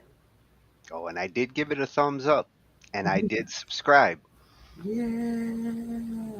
And the channel, the website he's talking about, metalmastermind.com, Mm-hmm. you know, for you metalheads who might be looking for some crash courses on how to, check it out. Absolutely. Absolutely. There's so much great information on all of these sites that you've shared with us tonight on Talkin IT. I was telling everybody while you were blooping about all the notes I have. I've got over 3 pages now, and yeah, I kind of wrote big, but you know, there's a lot of great things that I'm going to be checking out, and I hope y'all check out these great podcasts themselves and shows, and give them a thumbs up just like Tony did. Subscribe. 2 thumbs up. Yay. Talking shit with Tone and Angie. That's right. CYA, cover your arse. So you definitely learned that tonight. You learned about going ahead and getting your YouTube copyright claims kind of either disputed or change the song, you know, if it is something, which is really important for anybody that's out there streaming music. Also, you know, YouTube first. Take your time and edit it. Quality over quantity, people. And there is a difference between platforms. Like in that last one, Facebook does not communicate the same way as YouTube. Yeah. I'm surprised to hear someone who's like, YouTube's got the best approach. I honestly don't think any of them. But I don't think any of them work the same as YouTube. YouTube has made it so nice with being able to upload prior to check copyrights and to actually give you, like, I know when we've been streaming sometimes, and if there is a copyright, it'll tell us, you know, that they've blacked out our video for a few moments, and it'll come back on after it's over. yeah, and some of those plugins we saw from that one video might Yes. help you to actually know before you even send it to YouTube. Gonna be checking those out. Look into getting licked. LICKD. You know. Well, how many licks does it take? Well, you can get a whole bunch of lickings, or you can just go check out Licked and just get it in one serving. Connecting with YouTube on Twitter, we learned that. We learned about how to actually get your covers taken care of through DistroKid or Easy Song. Looking at those mechanical licenses that can either cost you $12.99 a month, or depending on how many covers you do. Well, like some of them mentioned, costs may vary. If you only do 1 or 2, yeah, and how many you have. If you only do 1 or 2, it might be, easier to just go through like Harry Fox or Easy Song, If you do a whole bunch, then maybe DistroKid's your way to go. I've done 1 or 2,000. I know. It's a big job. But we've watched actually over the whole past of 2022 and 2023 copyrights, and how YouTube has changed its structure, where, Tony, we've had a video that was up for over a year as well. And then the next thing you know, we got a copyright strike, and it was like, what? And before we could even review it, it was gone. Yeah, well, it wouldn't even let us review it. It just automatically took it down, gone, totally deleted. So it didn't even give you a chance to dispute it at that point. Yeah, they weren't handling things well during that time. No. A lot of YouTubers were complaining. I think the changes we've seen, especially in the last couple of months, are the answer to a different approach. Yes. And BandLab community, you guys watching over there, just remember that as far as that goes with mechanical licenses. It's okay to cover a song, but get those mechanical licenses. Make sure that you have it if I ask for it, so that way we can dispute it and saying, yes, you gave us permission to share. We're not taking anything for it. We're just sharing the love. Yep. You can be seen on Twitch. Yes, twitch.tv. It's one of them. YouTube, Facebook, FanLab, and we're going to continue to grow out here and evolve in 2023. But I hope you guys grow and evolve with us. For those out there that, are on Twitch that are doing streams, I know they have also seen issues and different things come up with copyright. So I'm expecting to see more things in the future on Twitch change with copyrights as well. Yeah, we got Detective Jacobs on the job there. That's right. Make sure to check out Metals in the Morning. Take it to the head. Great. Best way to wake up, right? Oh, he's going to redefine Yes. Folgers for me. That's right.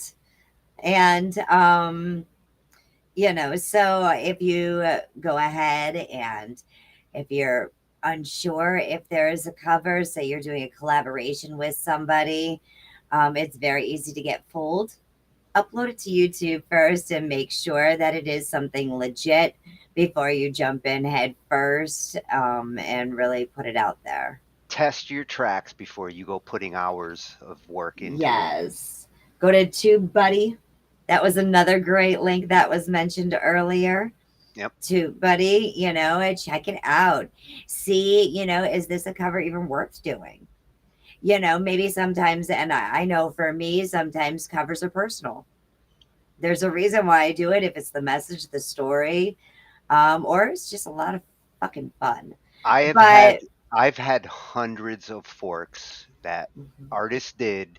They never put it out publicly. They just wanted to do the song. They wanted to get my opinion, and that was more than enough. Yes. So I hope you guys wore your helmets and didn't lick too many windows. Well, 3 licks. I think after that, it gets weird. 3's the rule. You might be a dog if you lick 4 times. Oh, dear Lord.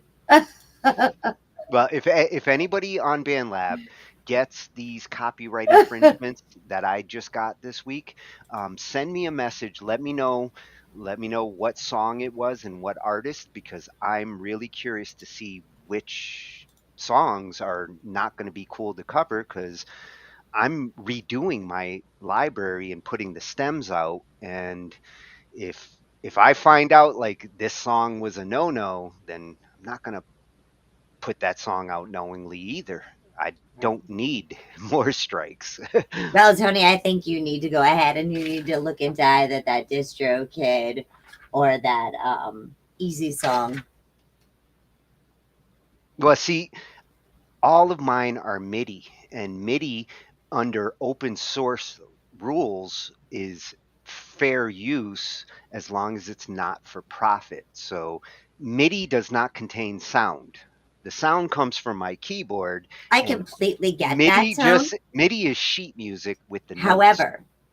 However, with doing that, it would give you permission to share that sheet music and that out there for karaoke therapy. Well, yes. So that's just something to think about as covering your R's. If I ever want to charge for the library and say, here's special access or any of that stuff, I would need to take that into consideration. Or in the future, it actually might make it impossible, depending on where these copyrights go. So keep your eyes open, folks. We'll be watching. And keep creating. Keep tuning in to us watching, and we'll be watching for you. And we'll see you tomorrow night. Thanks, Ange. You're welcome, Tone. Thanks, Tone. Thanks, everyone out there on Facebook, on Twitch, on YouTube, and on BandLab. I hope you guys all have a great evening. And keep talking. Shh. IT. Good night, everyone. Bye.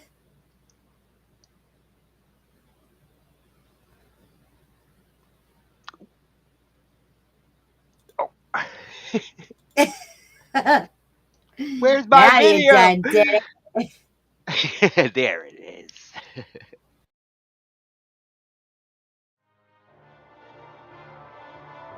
ambient noise, yeah. So now you're grabbing some BandLab clips.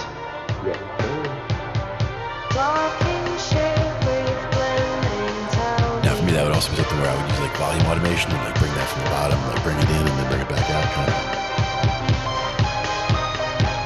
And these are the kinds of sounds you can stretch.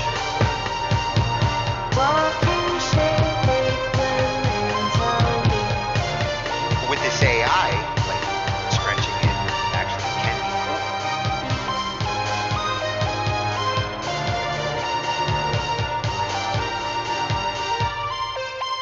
Oh, that was perfect for the interlude too.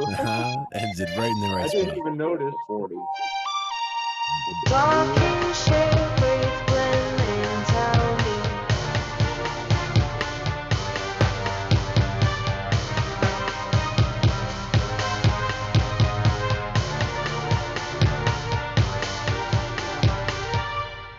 I didn't even realize the texture faded out at the interlude until it happened. I'm like, wait a minute. Sometimes you just, it was just meant to be that way.